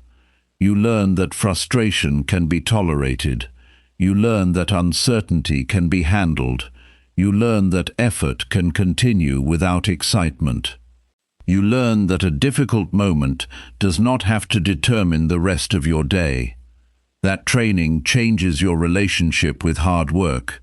You stop asking whether the task feels easy enough and start asking what the situation requires. You become more willing to practice. You become more patient with slow improvement. You become more careful about the difference between real limits and temporary resistance. Keep moving through the next useful action. Let discomfort teach you rather than control you. Give yourself enough challenge to grow and enough recovery to remain healthy. Each day offers a new opportunity to practice staying steady under ordinary pressure. Over time, the ability to continue with useful action becomes stronger than the urge to escape every difficult feeling. Chapter 6. Practice discipline. When motivation is completely gone. Motivation is unreliable because it depends on conditions that change every day. Your sleep can change it. Your workload can change it. A difficult conversation can change it. Your health, environment, mood, and recent results can all affect how willing you feel to act.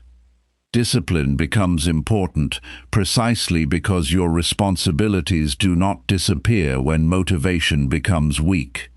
A person who learns to work without needing a strong emotional push gains a skill that can be used for years. There is an important fact to understand at the beginning. Motivation is often stronger after action begins than before it. People wait to feel ready, but readiness frequently appears during the activity itself. You start reading and become interested after a few pages.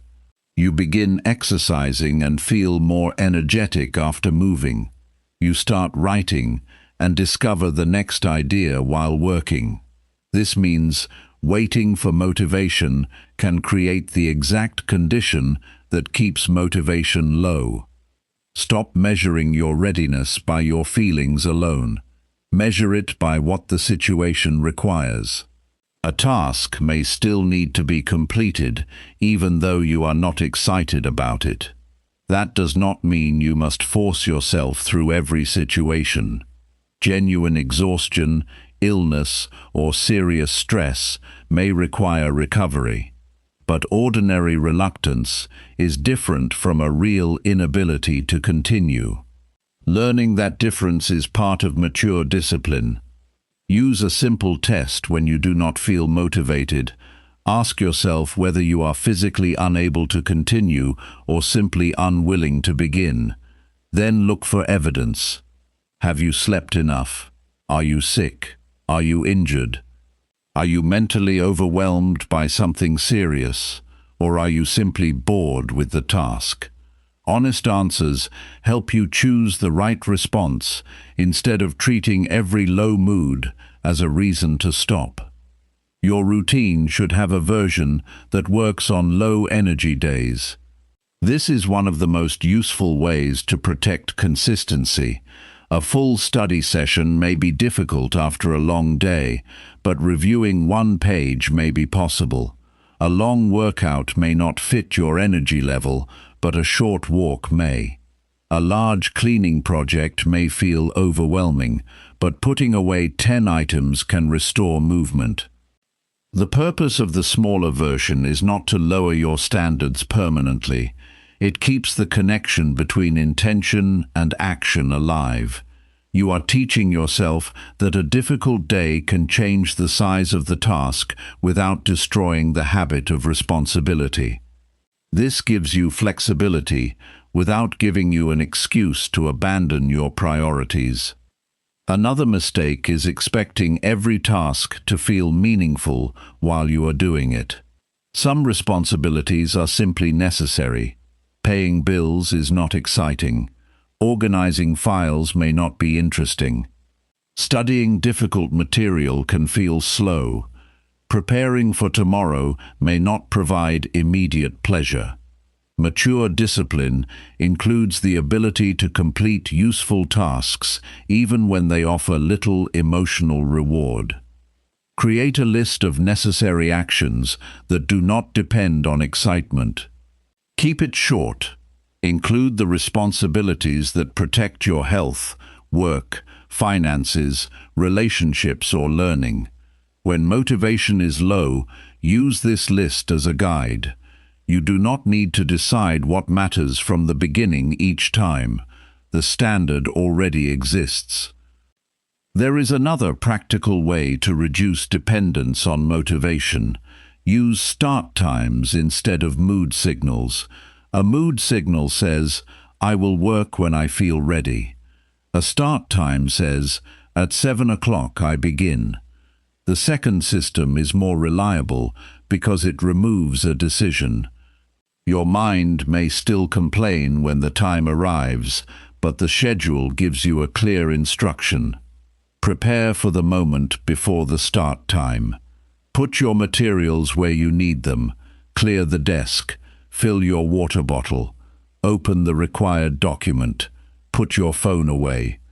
These actions reduce the number of steps between the scheduled time and the first useful movement. The less negotiation required, the easier it becomes to begin. Use a short starting ritual that tells your brain work is about to begin. Sit in the same place. Open the same notebook. Write the first task. Set a timer. Start with the easiest part that moves the work forward. The ritual does not need to be complicated. Its value comes from repetition. Your mind begins to recognize the sequence. Do not make the mistake of turning your routine into a performance. You do not need special music, expensive equipment, perfect lighting, or an elaborate planning system. Those things can be helpful, but they are not the source of discipline. The core skill is much simpler. You decide what matters and perform the action under normal conditions. Motivation often drops after the first few days of a new goal. This is predictable. The beginning contains excitement because the future result feels fresh. Later, the work becomes ordinary. That is the stage where many people quit. They interpret the loss of excitement as evidence that the goal no longer matters. Often nothing has changed except the novelty. Expect this stage instead of being surprised by it. Tell yourself that ordinary repetition is part of the process. You do not need to create new excitement every week. You need to keep the behavior connected to your reason for starting. Review why the goal matters, then return to the next task.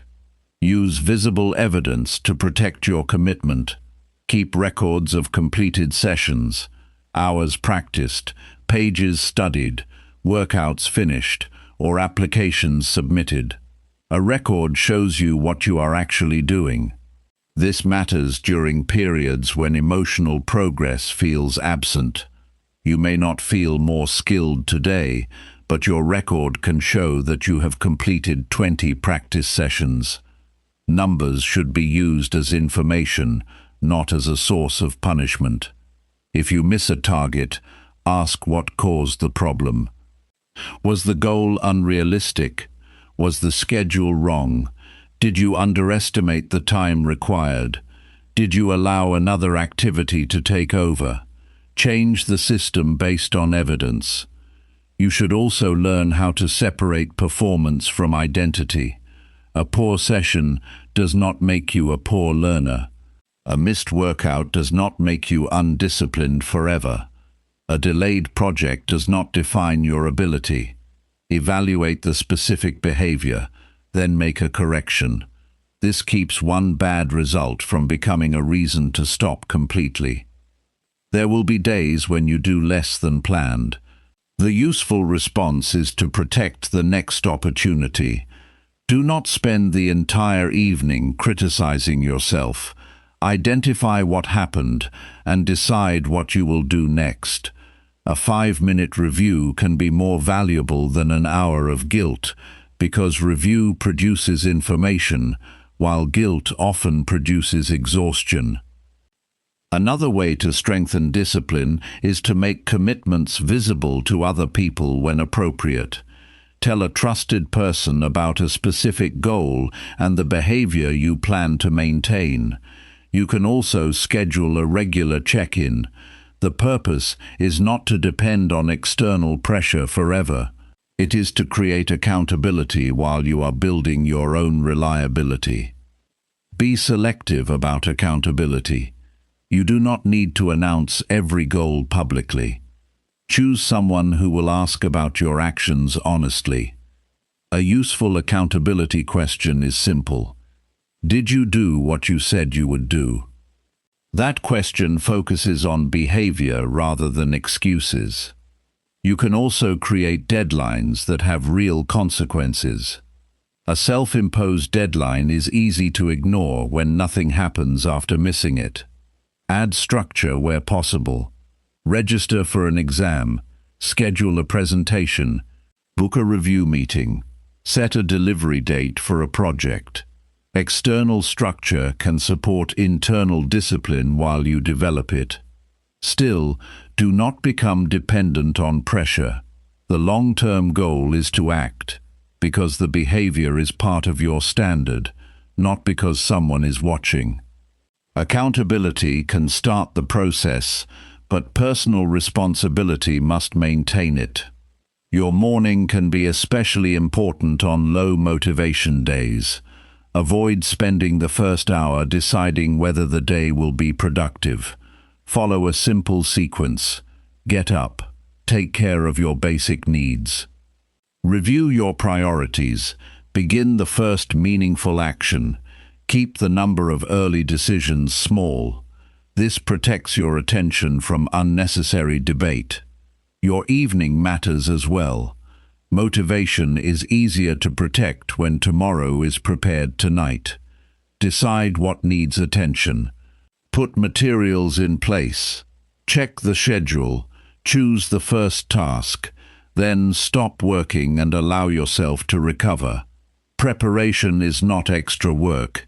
It is part of making tomorrow easier. Sleep deserves serious attention because lack of sleep can make ordinary responsibilities feel much harder. A person may blame discipline for behavior that is partly caused by poor recovery. Protect a regular sleep schedule where possible. Reduce unnecessary screen use before bed. Give yourself enough time to rest.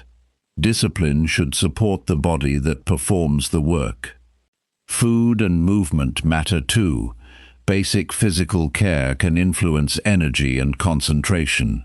You do not need an extreme health plan. Eat regular balanced meals. Drink enough water. Move your body. Take breaks from sitting. These ordinary actions create better conditions for consistent effort. There is also a useful mental strategy for repetitive work. Divide a large task into clearly defined units.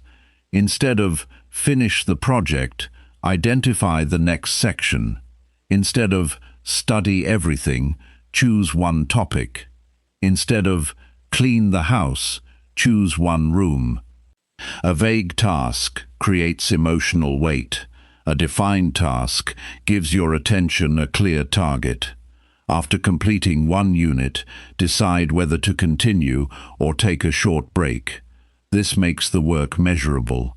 You can see progress instead of carrying the entire task in your mind at once. Do not underestimate the power of starting badly. The first attempt may be slow. Your writing may be rough. Your workout may feel weak. Your study session may produce less than expected. Start anyway when the task is appropriate. Quality can often be improved after the work exists. An empty page cannot be edited. An unstarted workout cannot build strength. An unread chapter cannot teach you anything. Motivation often becomes stronger after evidence of progress appears. Completing one section creates a sense of movement. Solving one problem creates confidence. Finishing one workout proves that action was possible. This is another reason to begin with a manageable unit. Small completion gives your mind evidence that continuing is possible. Your discipline becomes stronger when you stop requiring every day to feel inspiring. Some days will be exciting. Some will be ordinary. Some will be difficult. Your standards need enough stability to survive all three. You can enjoy motivation when it appears, but you should not build your entire system around it. Practice this today with one task you have been delaying.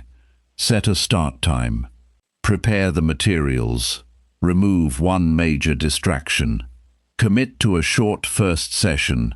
Begin without waiting for enthusiasm. Work until the agreed period ends. Then record what happened. Notice whether the task became easier after starting. Tomorrow, repeat the process with another responsibility. You are not trying to prove that you never need motivation. You are learning that action does not have to wait for motivation. That difference gives you more control over your time. The strongest discipline is often quiet. It appears in the person who keeps studying after the excitement has disappeared. It appears in the worker who completes the necessary task without needing praise. It appears in the person who maintains a healthy routine on an ordinary day. It appears in the decision to keep a promise that nobody else knows about. Your motivation may rise tomorrow. It may disappear again next week. That is not a crisis. Build your schedule so your important actions can continue through those changes. Let motivation add energy when it is present, but let your standards decide what happens next. Each time you act, without waiting for the perfect feeling, you strengthen your ability to lead yourself through the ordinary demands of life. Chapter 7. Protect your time from unimportant daily activities. Time is being spent whether you manage it or not. Every day contains the same basic number of hours, but those hours do not automatically go toward the things that matter most to you. Small activities can quietly consume large parts of a week. A few minutes checking messages, another few minutes watching short videos, repeated conversations, unnecessary errands, and constant task switching can leave very little time for meaningful work. Protecting your time begins with understanding where it actually goes. Start with observation, rather than changing everything immediately. Track your activities for one ordinary day. Write down what you do from the time you wake up until the time you sleep. Include work, meals, commuting, conversations, phone use, entertainment, waiting, household tasks, and periods where you are doing nothing planned. Do not make the record look better than reality. Accuracy is more useful than self-criticism. At the end of the day, divide your activities into 3 groups. The first group contains actions that directly support important responsibilities or long-term goals. The second contains necessary maintenance, such as eating, cleaning, commuting, and basic administration. The third contains activities that provide little value or take more time than they deserve. This simple division can reveal why a person feels busy while making little progress. One important lesson is that being busy does not prove that your time is being used well. You can answer 50 messages and still avoid one important task.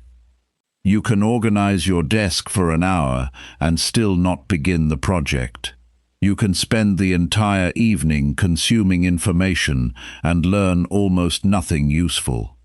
Activity and progress are not the same thing. Look at your daily activities and ask a more precise question. What result does this activity produce? A 10-minute conversation with someone you care about may strengthen a relationship.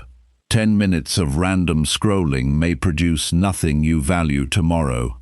An hour of focused study may improve a skill. An hour of repeatedly checking the same websites may only create temporary stimulation. The value of an activity becomes clearer when you examine its result. You also need to recognize the difference between urgent and important. Urgent activities demand attention because they have immediate pressure. Important activities support your larger responsibilities or future. A message can be urgent without being important. A deadline may be important but not urgent yet. Health, learning, planning, and relationship maintenance can become urgent later if you ignore them for too long. Review your week and identify important activities that are repeatedly being postponed. These deserve scheduled time before they become emergencies. Put them into your calendar rather than keeping them as vague intentions. A task that matters but has no place in your schedule is competing against every activity that appears during the day. Use time blocks for work that requires concentration. Decide the start time and end time before beginning. During that period, focus on one defined responsibility. The purpose is not to control every minute of your life. It is to protect specific periods from being taken by lower-value activities. Create a protected block for your most important personal goal. It could be learning, writing, exercise, planning, or building a project. Give it a regular place in your week. Treat that time as a real commitment. Do not move it every time something less important appears. This requires learning to say no. Many people protect their time poorly because they think every request deserves an immediate yes. Someone asks for help. Someone wants a meeting. Someone invites you somewhere. Someone needs a small favor. Each request may sound reasonable by itself. The problem appears when dozens of reasonable requests consume the time needed for your own responsibilities. A respectful refusal can be simple. You can say that you are not available at that time. You can offer another time if the request genuinely matters. You can explain that you already have a commitment. You do not need to create a long explanation for every decision. Clear boundaries reduce unnecessary negotiation. Do not confuse kindness with unlimited availability. Helping people is valuable, but constant availability can prevent you from fulfilling your own responsibilities. A person who never protects personal time may eventually become stressed, resentful, or unreliable. Healthy boundaries allow you to help others without abandoning your own priorities. Meetings deserve careful attention as well. Before accepting a meeting, ask what needs to be decided or completed. If the purpose is unclear, clarification may save an unnecessary hour.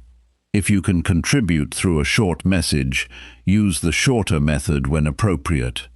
If the meeting is necessary, prepare so that the time produces a useful result. The same principle applies to errands. Group similar tasks together when possible. Combine shopping trips.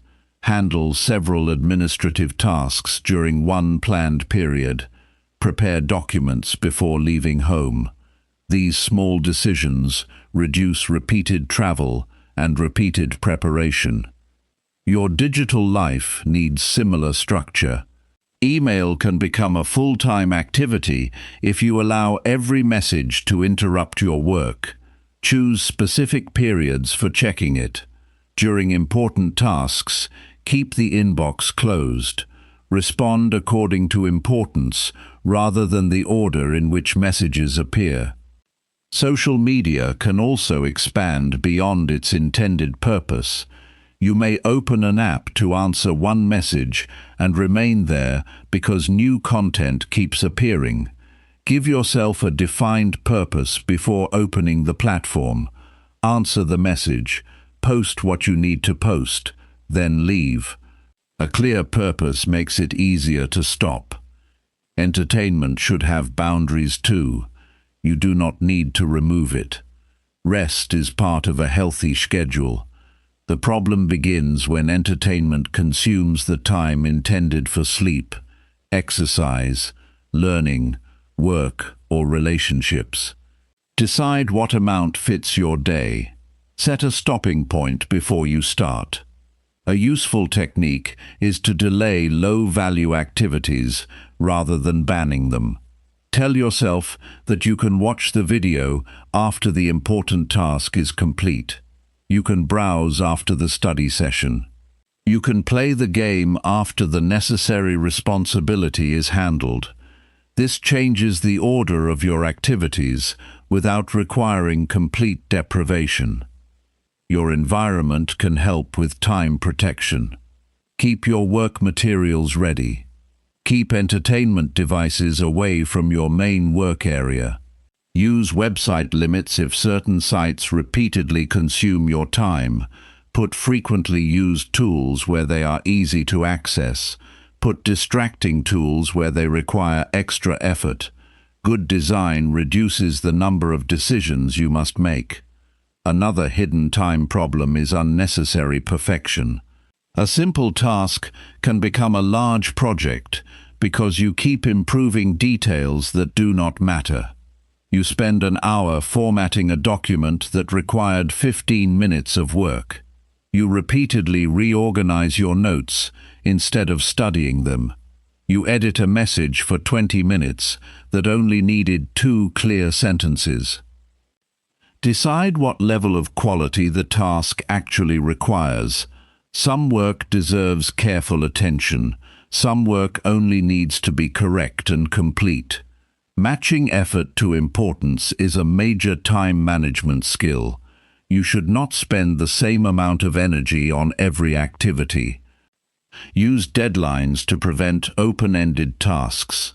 Without a stopping point, some activities can expand until they fill the available time. Give routine tasks a reasonable limit. For example, spend 30 minutes on email, 20 minutes organizing, or 40 minutes reviewing documents. A time boundary encourages decisions and reduces unnecessary detail. You should also protect your mornings and evenings from activities that create mental noise. The first part of the day can be used to establish direction. The last part can be used to prepare for tomorrow and recover. Constantly filling these periods with random content can make the day feel crowded before important work even begins. Try creating a simple morning rule. Do not begin the day with an activity that immediately gives your attention to someone else's priorities unless necessary. Review your own responsibilities first. Know what needs to happen, then respond to outside demands. This small change can help you start the day with intention. At night, write down unfinished responsibilities instead of carrying them mentally into bed. Decide the next action for tomorrow. This reduces the temptation to keep working simply because you have not decided what comes next. There is also value in creating empty space. A schedule packed from morning to night leaves no room for unexpected events. Then one delay can disrupt everything. Leave some open time between demanding commitments. This buffer gives you room to handle real life without sacrificing every important activity. Protecting time does not mean turning your life into a rigid schedule. It means making room for what matters. You need time for work, rest, relationships, health, learning, and ordinary responsibilities. The goal is not maximum productivity every hour. The goal is intentional use of your limited time. Review your week every Sunday or another consistent day. Look at where your hours actually went. Identify one activity that should be reduced. Identify one activity that deserves more time. Identify one boundary that needs to become clearer. Make those changes for the next week. Small weekly adjustments can prevent large amounts of wasted time. Be honest about activities that repeatedly take more than they give. You may have a habit that feels harmless but consumes an hour every day. An hour each day becomes 7 hours each week. Over a year, that becomes hundreds of hours. Time becomes easier to value when you calculate the larger effect of repeated small choices. Ask yourself what you could accomplish with those recovered hours. You might learn a valuable skill. You might improve your health. You might spend more meaningful time with family. You might build something important. You might simply sleep more and feel better. The point is not to fill every recovered hour with work. It is to give those hours back to choices you respect.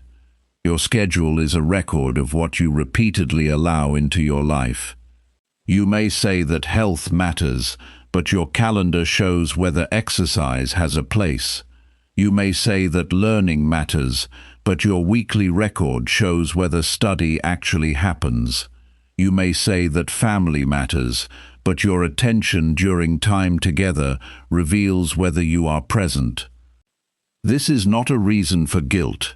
It is a reason for clarity. Your schedule provides feedback. Use it. Change what needs changing. Protect what matters. Remove what does not deserve so much space. Start today with one simple action. Track the next 3 hours honestly. Notice where your attention goes. At the end of those 3 hours, identify one activity that gave you value and one that took time without a useful result. Then, change the next 3 hours based on what you learned. Do this repeatedly, and your relationship with time will change. You will become more selective about requests. You will notice unnecessary habits sooner. You will protect important work before the day becomes crowded. You will understand that saying no to a small distraction can be saying yes to something much more valuable. Your time does not need more pressure. It needs better protection. Give important responsibilities a clear place. Reduce activities that repeatedly steal attention. Set boundaries with technology and other people. Match your effort to the importance of the task. Leave room for rest and unexpected events. A disciplined life is not measured by how full your schedule looks. It is measured by whether your limited hours are being used for things that genuinely matter. Protect those hours with clear choices, and your days will begin to reflect your values instead of simply reacting to whatever demands your attention. Chapter 8. Finish what you start with greater commitment. Starting something feels good because the beginning gives you possibility without demanding proof. Finishing is different because completion requires sustained effort after the excitement has disappeared. Many people collect beginnings without developing the ability to complete. They start books, courses, projects, exercise plans, business ideas, and personal goals, then move towards something new as soon as the original work becomes difficult. Learning to finish changes the way you use your time and strengthens your trust in your own decisions. Look at the unfinished things around you. There may be a book you stopped reading, a course you purchased, a project you delayed, or a skill you practiced for a few days before moving on. Do not judge yourself for these unfinished efforts. Study them. Ask why each one stopped. Was the goal unclear? Did the task become boring? Was the project too large? Did another opportunity appear? Did you lose interest because the result took longer than expected? The reason matters because different problems require different solutions. One common problem is starting too many things at once. Every new project creates mental excitement, but each project also requires attention. 5 unfinished projects can create more pressure than one demanding project. Your mind keeps remembering what remains incomplete. This can make you feel busy, even during periods when little meaningful work is being completed. Choose fewer commitments. Before starting something new, look at what you already have underway. Ask whether the new activity deserves space or whether it should wait. You do not need to pursue every interesting opportunity immediately. Some opportunities become more valuable when you approach them after completing what you already promised yourself. A useful rule is to define what finished means before beginning. A project without a clear ending can continue forever. You may keep researching, editing, planning, or improving because you have never decided what completion looks like. Write the finish point in concrete terms. A book is finished when you have read the final page. A course is finished when all required lessons are completed. A report is finished when the final version has been submitted. Clear completion standards reduce unnecessary work. They also make progress visible. You know what remains because the destination is specific. Large projects should be divided into sections that can be completed separately. Instead of carrying the entire project in your mind, identify the next meaningful unit. A long report may become research, first draft, revision, and final review. A fitness goal may become a weekly training schedule. A business project may become customer research, product preparation, testing, and delivery. Smaller units make completion easier to measure. There is an important difference between breaking work into parts and avoiding the difficult part. Dividing a task is useful when each section moves the project forward. Creating endless planning stages can become another form of delay. Make sure every planning activity leads to actual work. You also need to protect the middle of the project. The beginning often has energy. The ending has pressure because a deadline may be approaching. The middle can feel ordinary. Progress may be slow. Problems become visible. The original excitement is gone. This is where commitment matters most. Expect the middle to feel less interesting. Do not interpret that feeling as proof that you chose the wrong goal.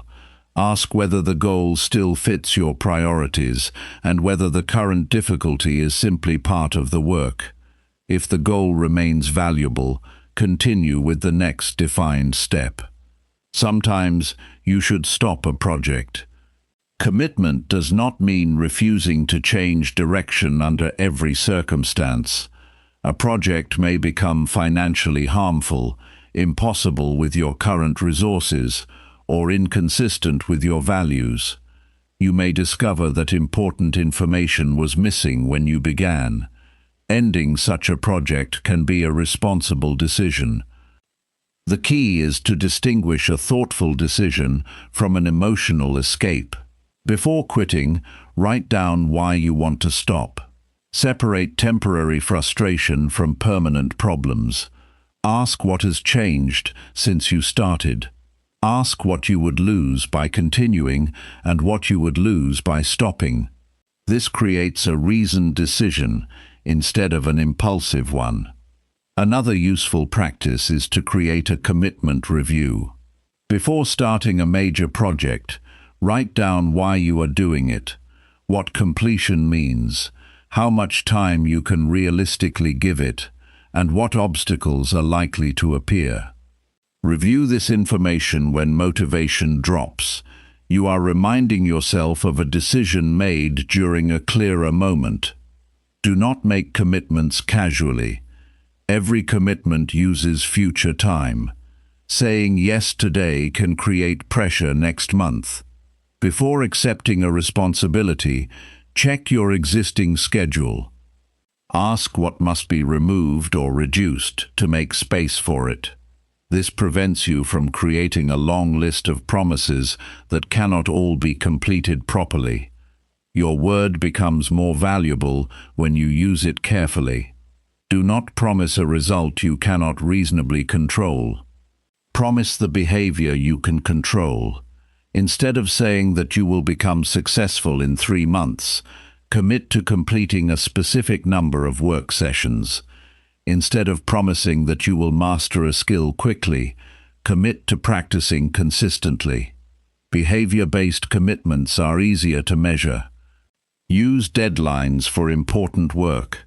Without a defined date, tasks can remain unfinished indefinitely. Choose a realistic deadline and divide the remaining work across the available days. Then give each stage its own target. This creates movement before the final day arrives. Do not leave all the work for the final period. A deadline can create urgency, but constant last-minute pressure reduces quality and increases stress. Start earlier than necessary. Give yourself space for mistakes, revisions, and unexpected delays. You should also learn to finish small tasks completely. Completing small responsibilities trains the same behavior needed for larger projects. Put away the materials after using them. Finish the email before opening another message. Complete the assigned exercise before changing activities. Read the selected section before starting another book. These ordinary acts teach your mind to close one responsibility before opening another. Completion creates mental clarity.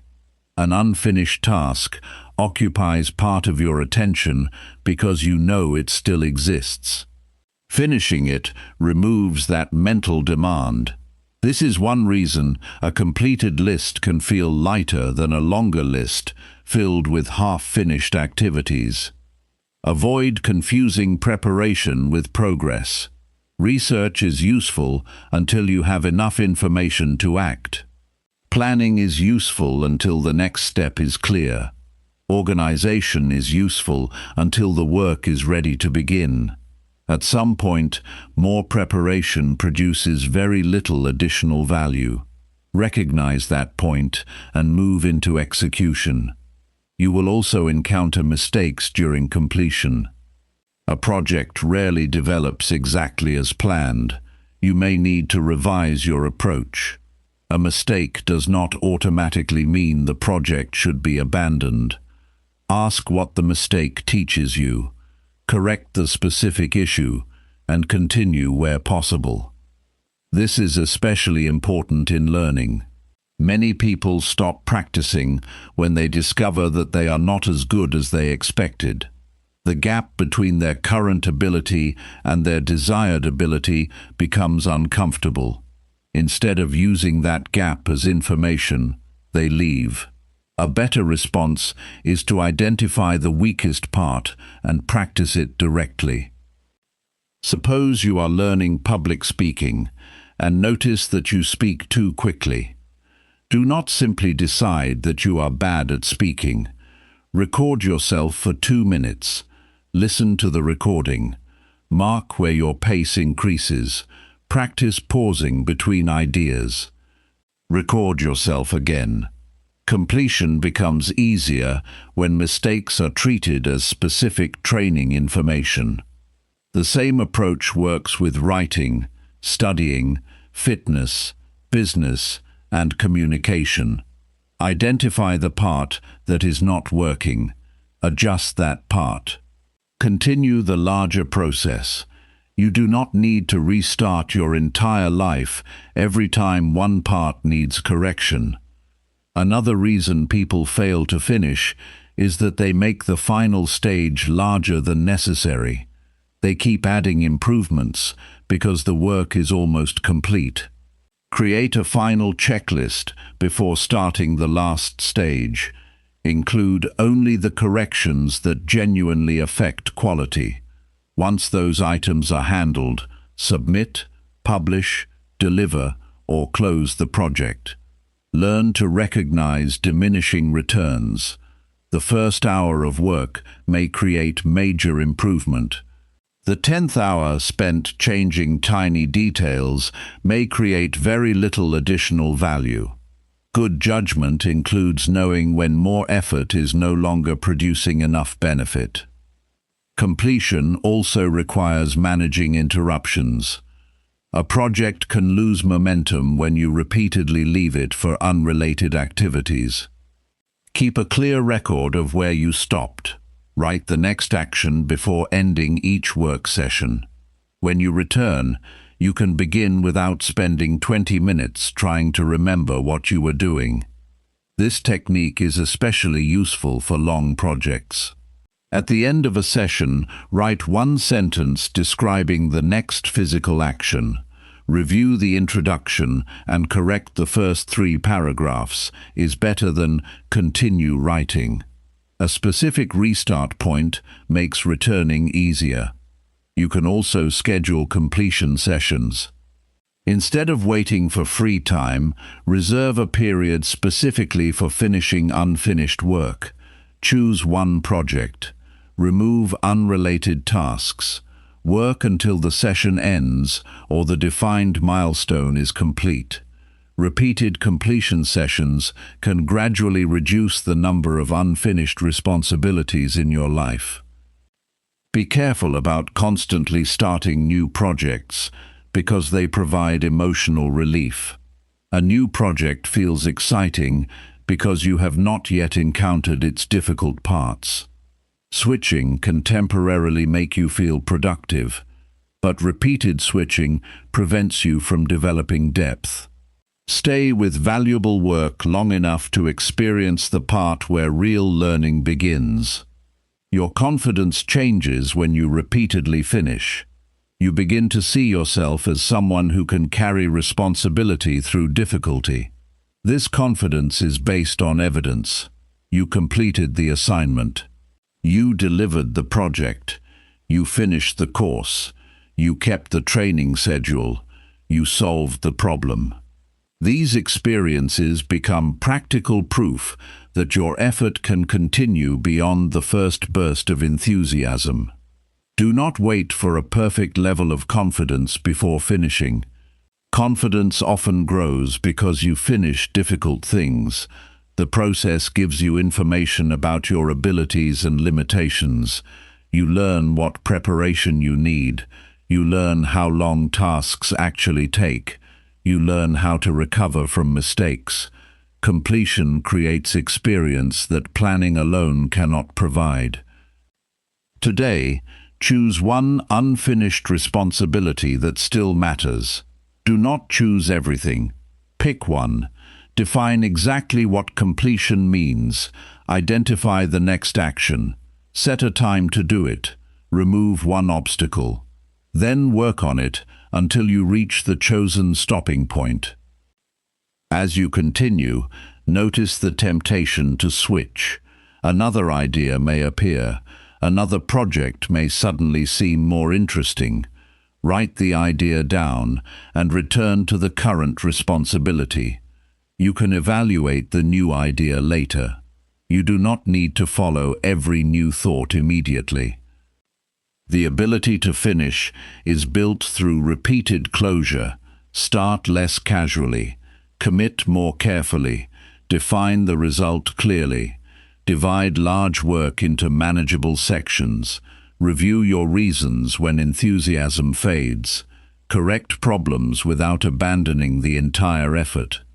Stop only after thoughtful evaluation, when stopping is truly the right choice. A completed responsibility gives you something an unfinished intention cannot. It gives you evidence. You can see the work, measure the result, learn from the experience, and move forward with a clearer mind. Keep developing that habit. Complete the next meaningful task. Then choose the next one with greater care.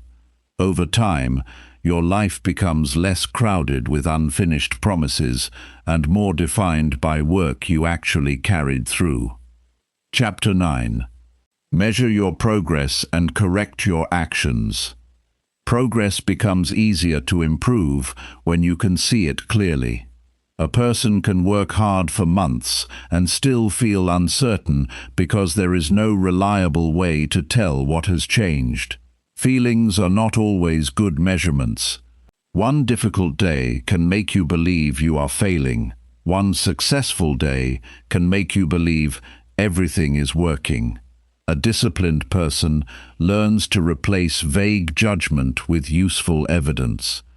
Start by deciding what progress actually means in the area you want to improve.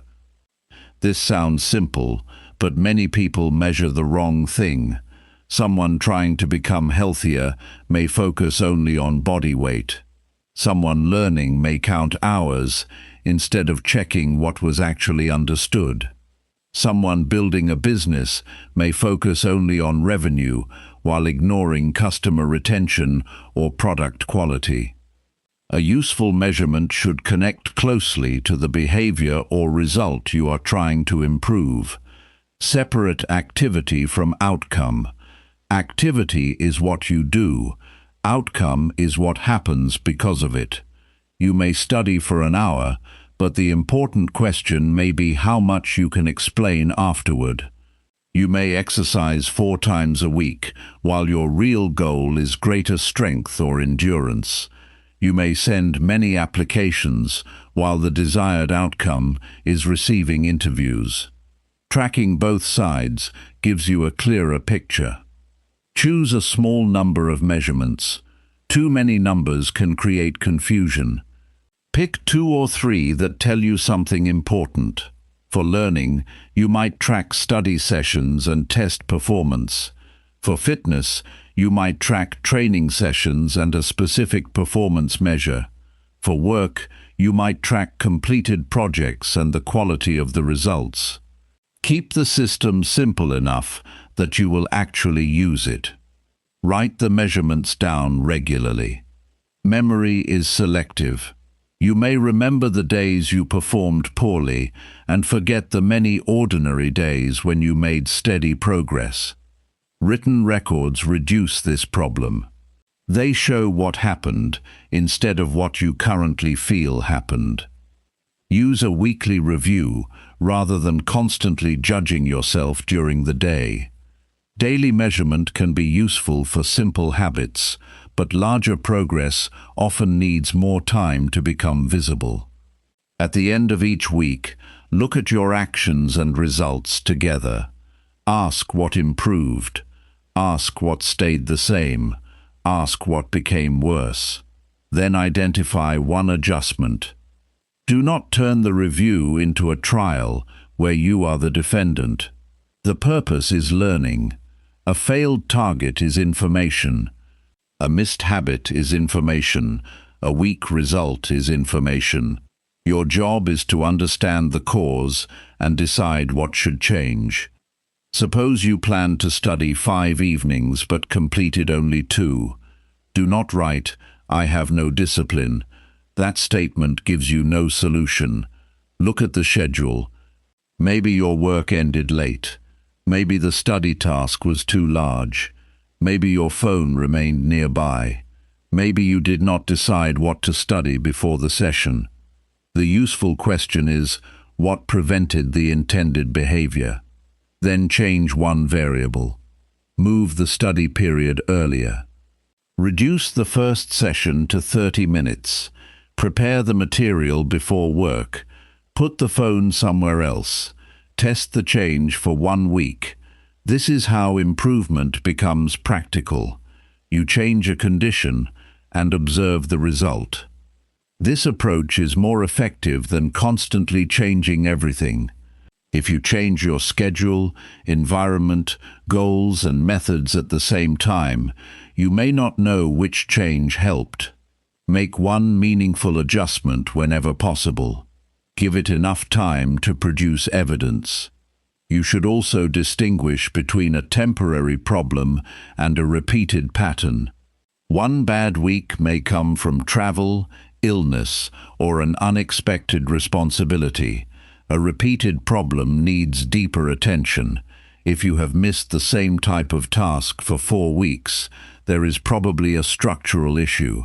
Do not keep using the same plan and hoping that your motivation will suddenly change. Look for patterns across time. Maybe your focus is strongest in the morning. Maybe your energy falls sharply after lunch. Maybe you work better after physical activity. Maybe you consistently underestimate how long administrative tasks take. Your records can reveal these patterns. Once you know them, you can build your schedule around reality instead of preference. Time estimates are especially worth measuring. Before starting a task, estimate how long it will take. Record the actual time afterward. Do this for several tasks. You may discover that you regularly underestimate certain activities. This knowledge can improve your planning because your future schedule will be based on observed behavior. You can also measure your consistency rate. Suppose you planned 20 workouts in a month and completed 16. Your completion rate was 80%. That number is more useful than saying you were pretty consistent. It gives you a starting point for improvement. Next month, you can study what would help raise the rate. Be careful not to worship the number. Measurements are tools, not the purpose of your life. A person can reach a target while using an unhealthy method. Someone may work excessive hours and celebrate productivity while damaging sleep and relationships. Someone may reduce food too aggressively to reach a weight goal. Someone may study for many hours while retaining very little. Good measurement includes quality and sustainability. Ask whether the behavior can be maintained. A strategy that produces strong results for 1 week but causes exhaustion may not be a good long-term system. You want progress that can continue. This requires balancing effort with recovery and adjusting your standards when evidence shows that your current approach is too demanding. Another useful practice is comparing yourself with your previous performance rather than constantly comparing yourself with other people. Someone else may have more experience, different resources, or different circumstances. Their result tells you little about what your next action should be. Your own records are more relevant because they show what has changed under your conditions. Compare your current performance with an earlier period. Can you complete the task faster? Do you make fewer mistakes? Can you handle a larger workload? Do you recover more quickly? Are you more consistent? These changes may be small, but they show development that may not be obvious emotionally. You also need to measure quality, not just quantity. Writing 10 pages is not necessarily better than writing 5 strong pages. Completing 10 exercises with poor form may be worse than completing 6 correctly.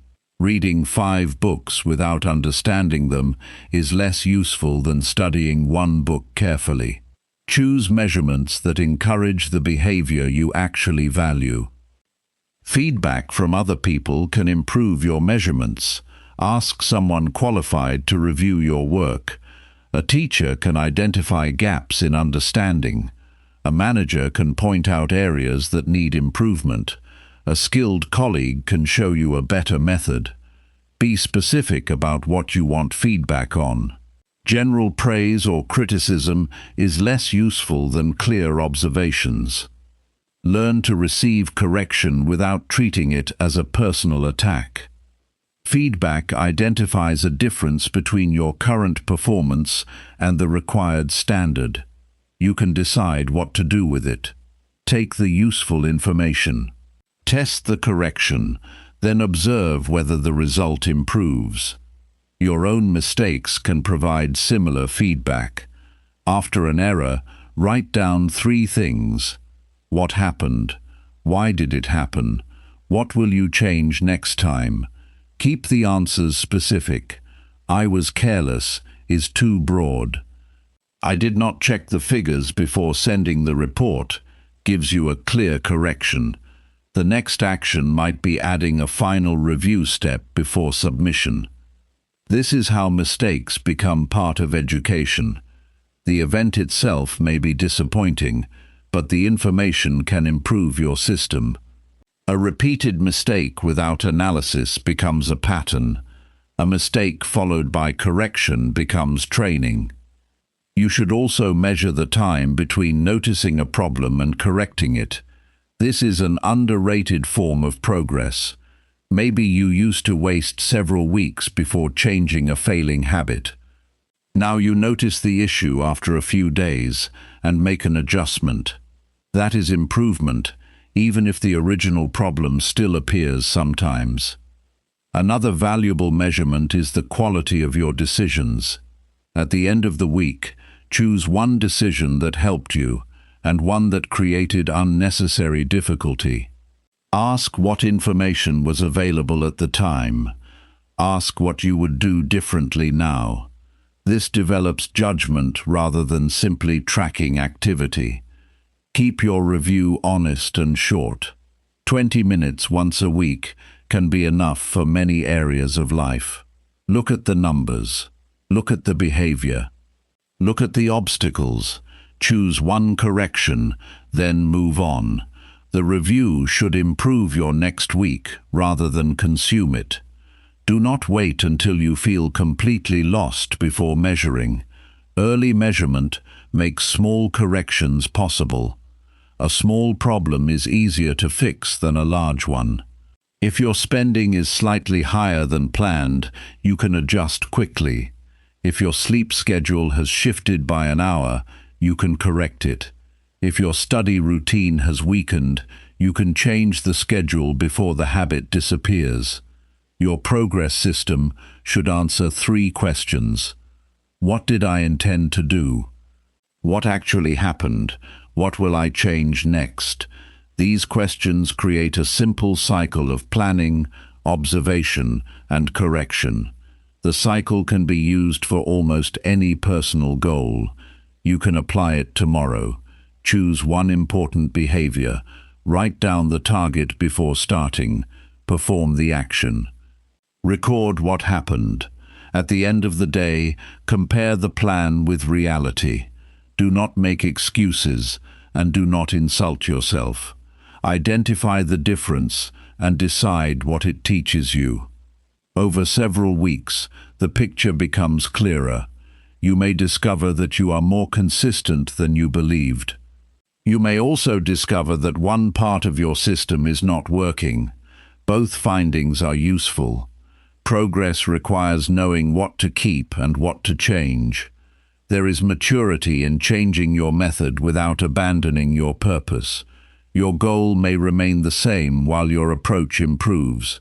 You may change your study schedule, exercise method, work process, or planning system because experience showed you a better way.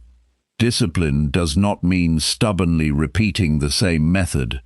It means remaining committed to improvement while being willing to correct your behavior. Do not let pride prevent adjustment. A plan is not valuable because you created it. It is valuable because it works. If the evidence shows that something needs to change, change it. Your goal is not to prove that your first decision was perfect. Your goal is to make better decisions over time. Measure what matters. Record what happens. Study the pattern. Correct the behavior. Then test the new approach. This process turns personal growth into something concrete. You are no longer depending only on hope or temporary emotion. You are using evidence to guide your next decision. Your improvement will rarely be a straight line. There will be strong weeks, weak weeks, unexpected problems, and periods where progress feels slow. Measurement gives you a stable way to see what is actually happening. It keeps one bad day from defining the entire journey and prevents one good day from creating false confidence. Keep learning from the record your actions create. Your calendar, notebook, schedule, results, and repeated behaviors are all giving you information. Pay attention to that information. Use it with honesty and patience.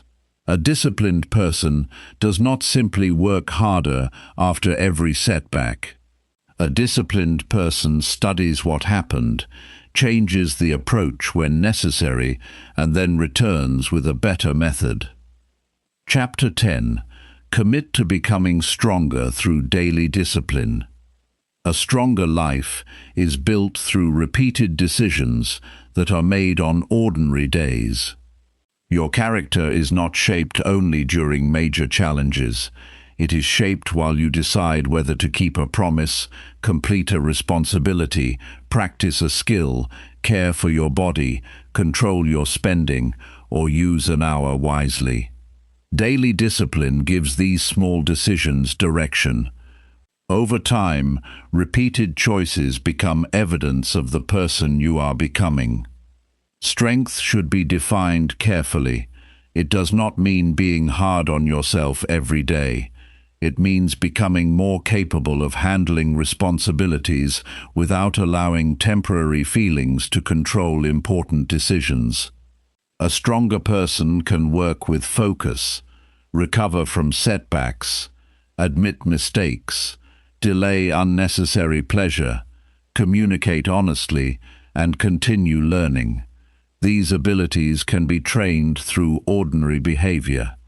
Start by deciding what kind of strength your life actually needs. You may need stronger concentration because your work requires long periods of attention. You may need stronger emotional control because you react too quickly during conflict. You may need stronger financial habits because spending decisions are creating stress. You may need stronger physical habits because poor health is limiting your energy. Strength becomes useful when it is connected to a real responsibility. Choose one area rather than trying to rebuild everything at once. Write down the behavior that would demonstrate improvement. For example, stronger focus could mean completing one uninterrupted work session each morning. Better financial discipline could mean recording every purchase for 30 days. Better physical care could mean following a realistic exercise schedule.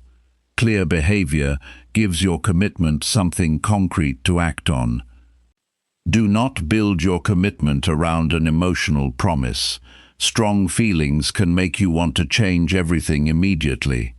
You may decide to wake up extremely early, exercise for hours, eliminate every distraction, read several books, and completely change your diet in 1 week.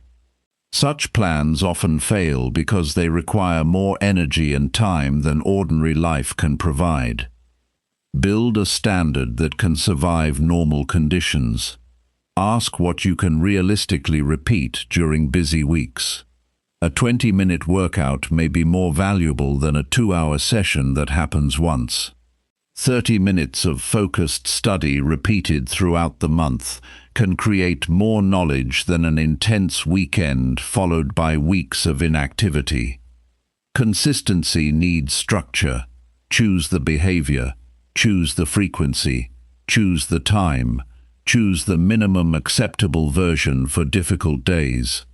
Then record whether you completed it. This removes much of the uncertainty from daily decisions. Your minimum version matters because life will not always cooperate with your ideal plan. Travel may disrupt your schedule. Work may become demanding. Family responsibilities may increase. Your energy may be lower than expected. Instead of abandoning the behavior completely, use the smaller version when appropriate. A short session can maintain continuity until normal conditions return.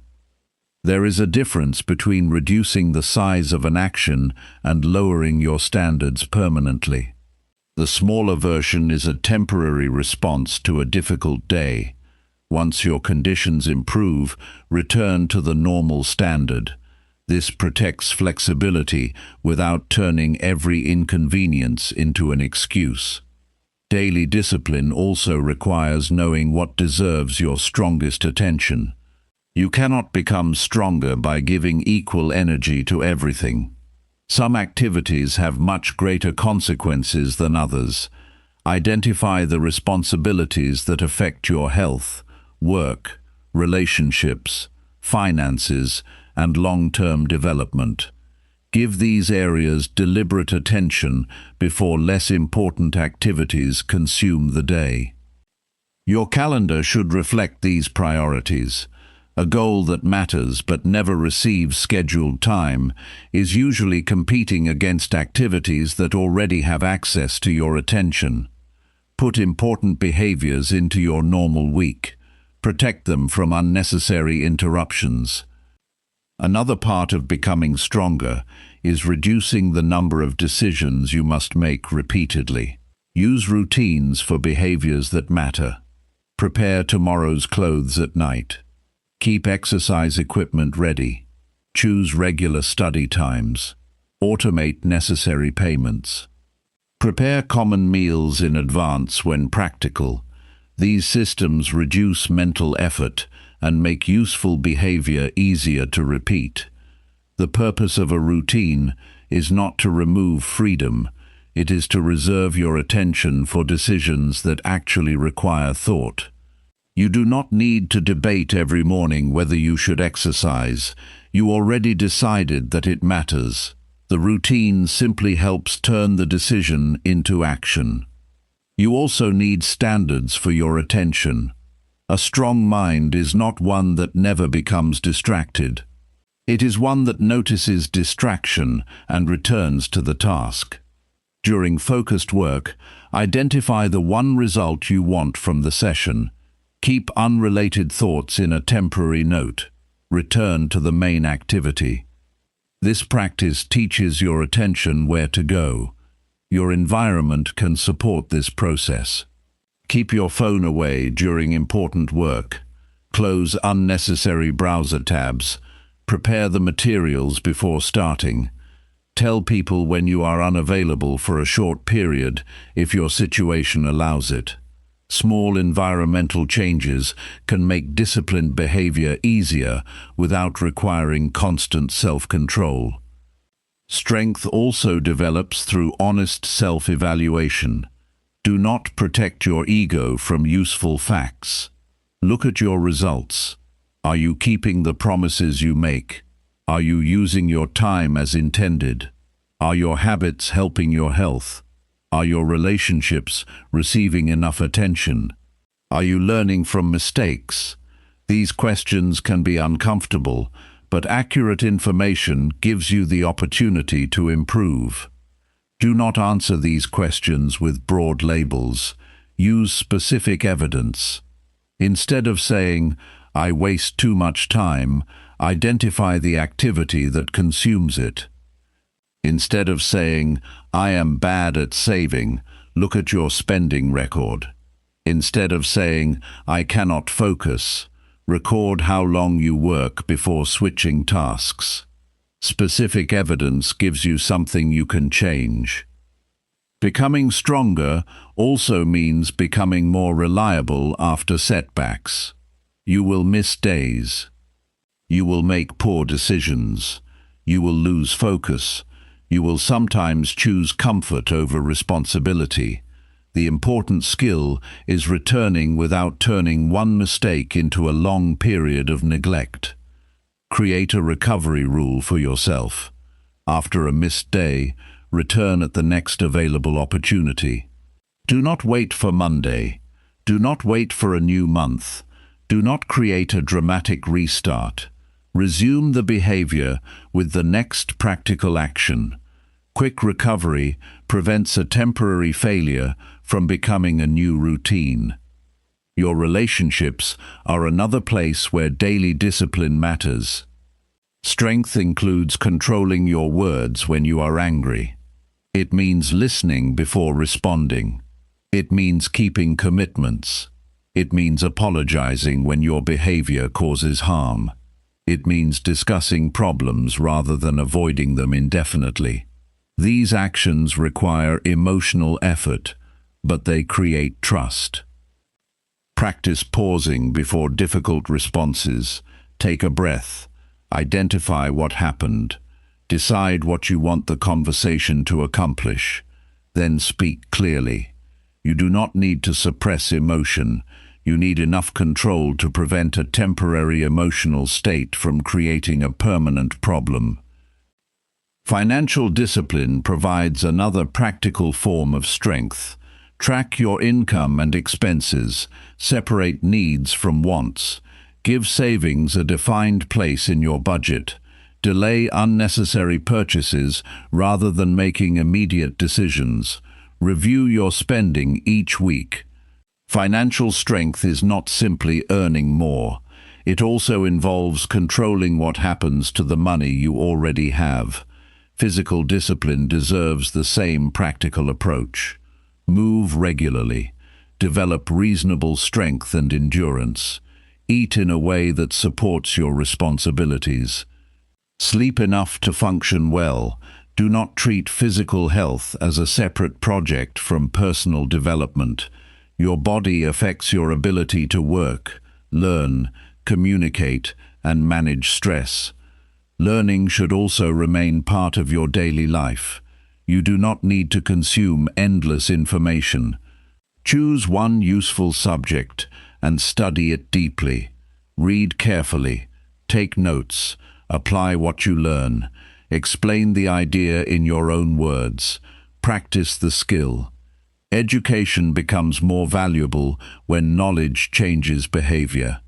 A strong person also accepts that some days will produce less progress. Not every day needs a major achievement. Some days are for maintenance. Some are for recovery. Some are for solving problems. Some are for learning. The standard is not extraordinary performance every day. The standard is responsible participation in your own life. Create a weekly personal review. Look at your commitments, check your habits, review your time, examine your health. Consider your relationships. Identify one thing that improved and one thing that needs correction. Then choose the most important adjustment for the coming week. Keep the review practical. Do not create a long list of everything that is wrong. Too many corrections can create mental overload. Choose one or two actions that can produce meaningful improvement. Complete them consistently before adding more. You should also protect time for genuine rest. Rest is not the opposite of discipline, it is part of sustainable performance. A person who never stops may eventually lose concentration, patience, and physical energy. Schedule recovery instead of waiting until exhaustion forces you to stop. During rest, allow your attention to leave work. Take a walk. Spend time with people you care about. Read something enjoyable. Sit quietly. Sleep properly. The purpose is to recover rather than replace one demanding activity with another. Your commitment should become less dependent on public recognition. You may receive praise sometimes. You may not. The value of many disciplined actions will remain invisible to other people. Nobody may know that you studied for an hour after work. Nobody may notice that you saved money instead of spending it. Nobody may see you control your anger during a difficult conversation. Those private decisions still matter because they shape your habits. The person you become is influenced by what you repeatedly do when there is no audience. Set standards that you can respect. Keep promises carefully. Complete important responsibilities. Correct mistakes quickly. Protect your attention. Maintain your health. Continue learning. Treat people properly. These are not dramatic actions, but they create a stable foundation for a stronger life. Your future will contain situations you cannot predict. You cannot control every event, but you can improve your preparation. Daily discipline increases your ability to respond effectively. The more consistently you practice useful behaviors, the more experience you have when difficult circumstances arrive. Do not wait for a major crisis to begin developing that strength. Use today's ordinary responsibilities as training. The email that needs an answer can train completion. The workout can train physical discipline. The difficult conversation can train emotional control. The study session can train concentration. The budget review can train financial judgment. Each responsibility gives you an opportunity to practice a specific ability. See the training clearly, then perform the action. Your commitment becomes real through repetition. A decision made once is an intention. A decision repeated under changing conditions becomes a standard. Keep choosing the behavior that supports the person you want to become. Adjust your methods when evidence shows that improvement is needed. Protect the areas that matter most. There will be days when progress feels obvious. and days when it feels almost invisible. Continue building through both. Measure your actions. Learn from the results. Rest when necessary. Return after setbacks. Keep your commitments realistic and meaningful. A stronger life does not require you to become a different person overnight. It requires you to become slightly more reliable in the areas that matter. One better decision can improve the next decision. One completed responsibility can make the following responsibility easier. One controlled reaction can improve a relationship. One focused session can strengthen your ability to concentrate tomorrow. Keep practicing those decisions. Let your daily behavior provide evidence of your commitment.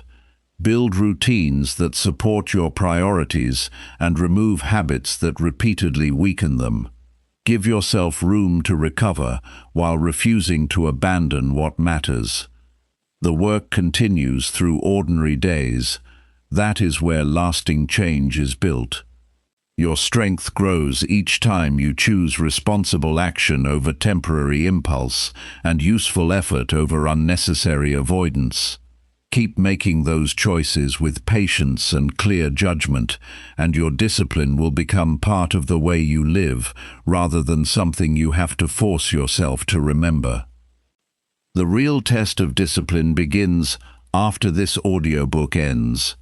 You have heard the lessons. You understand what needs to change, but your life will not change because you listen to good ideas.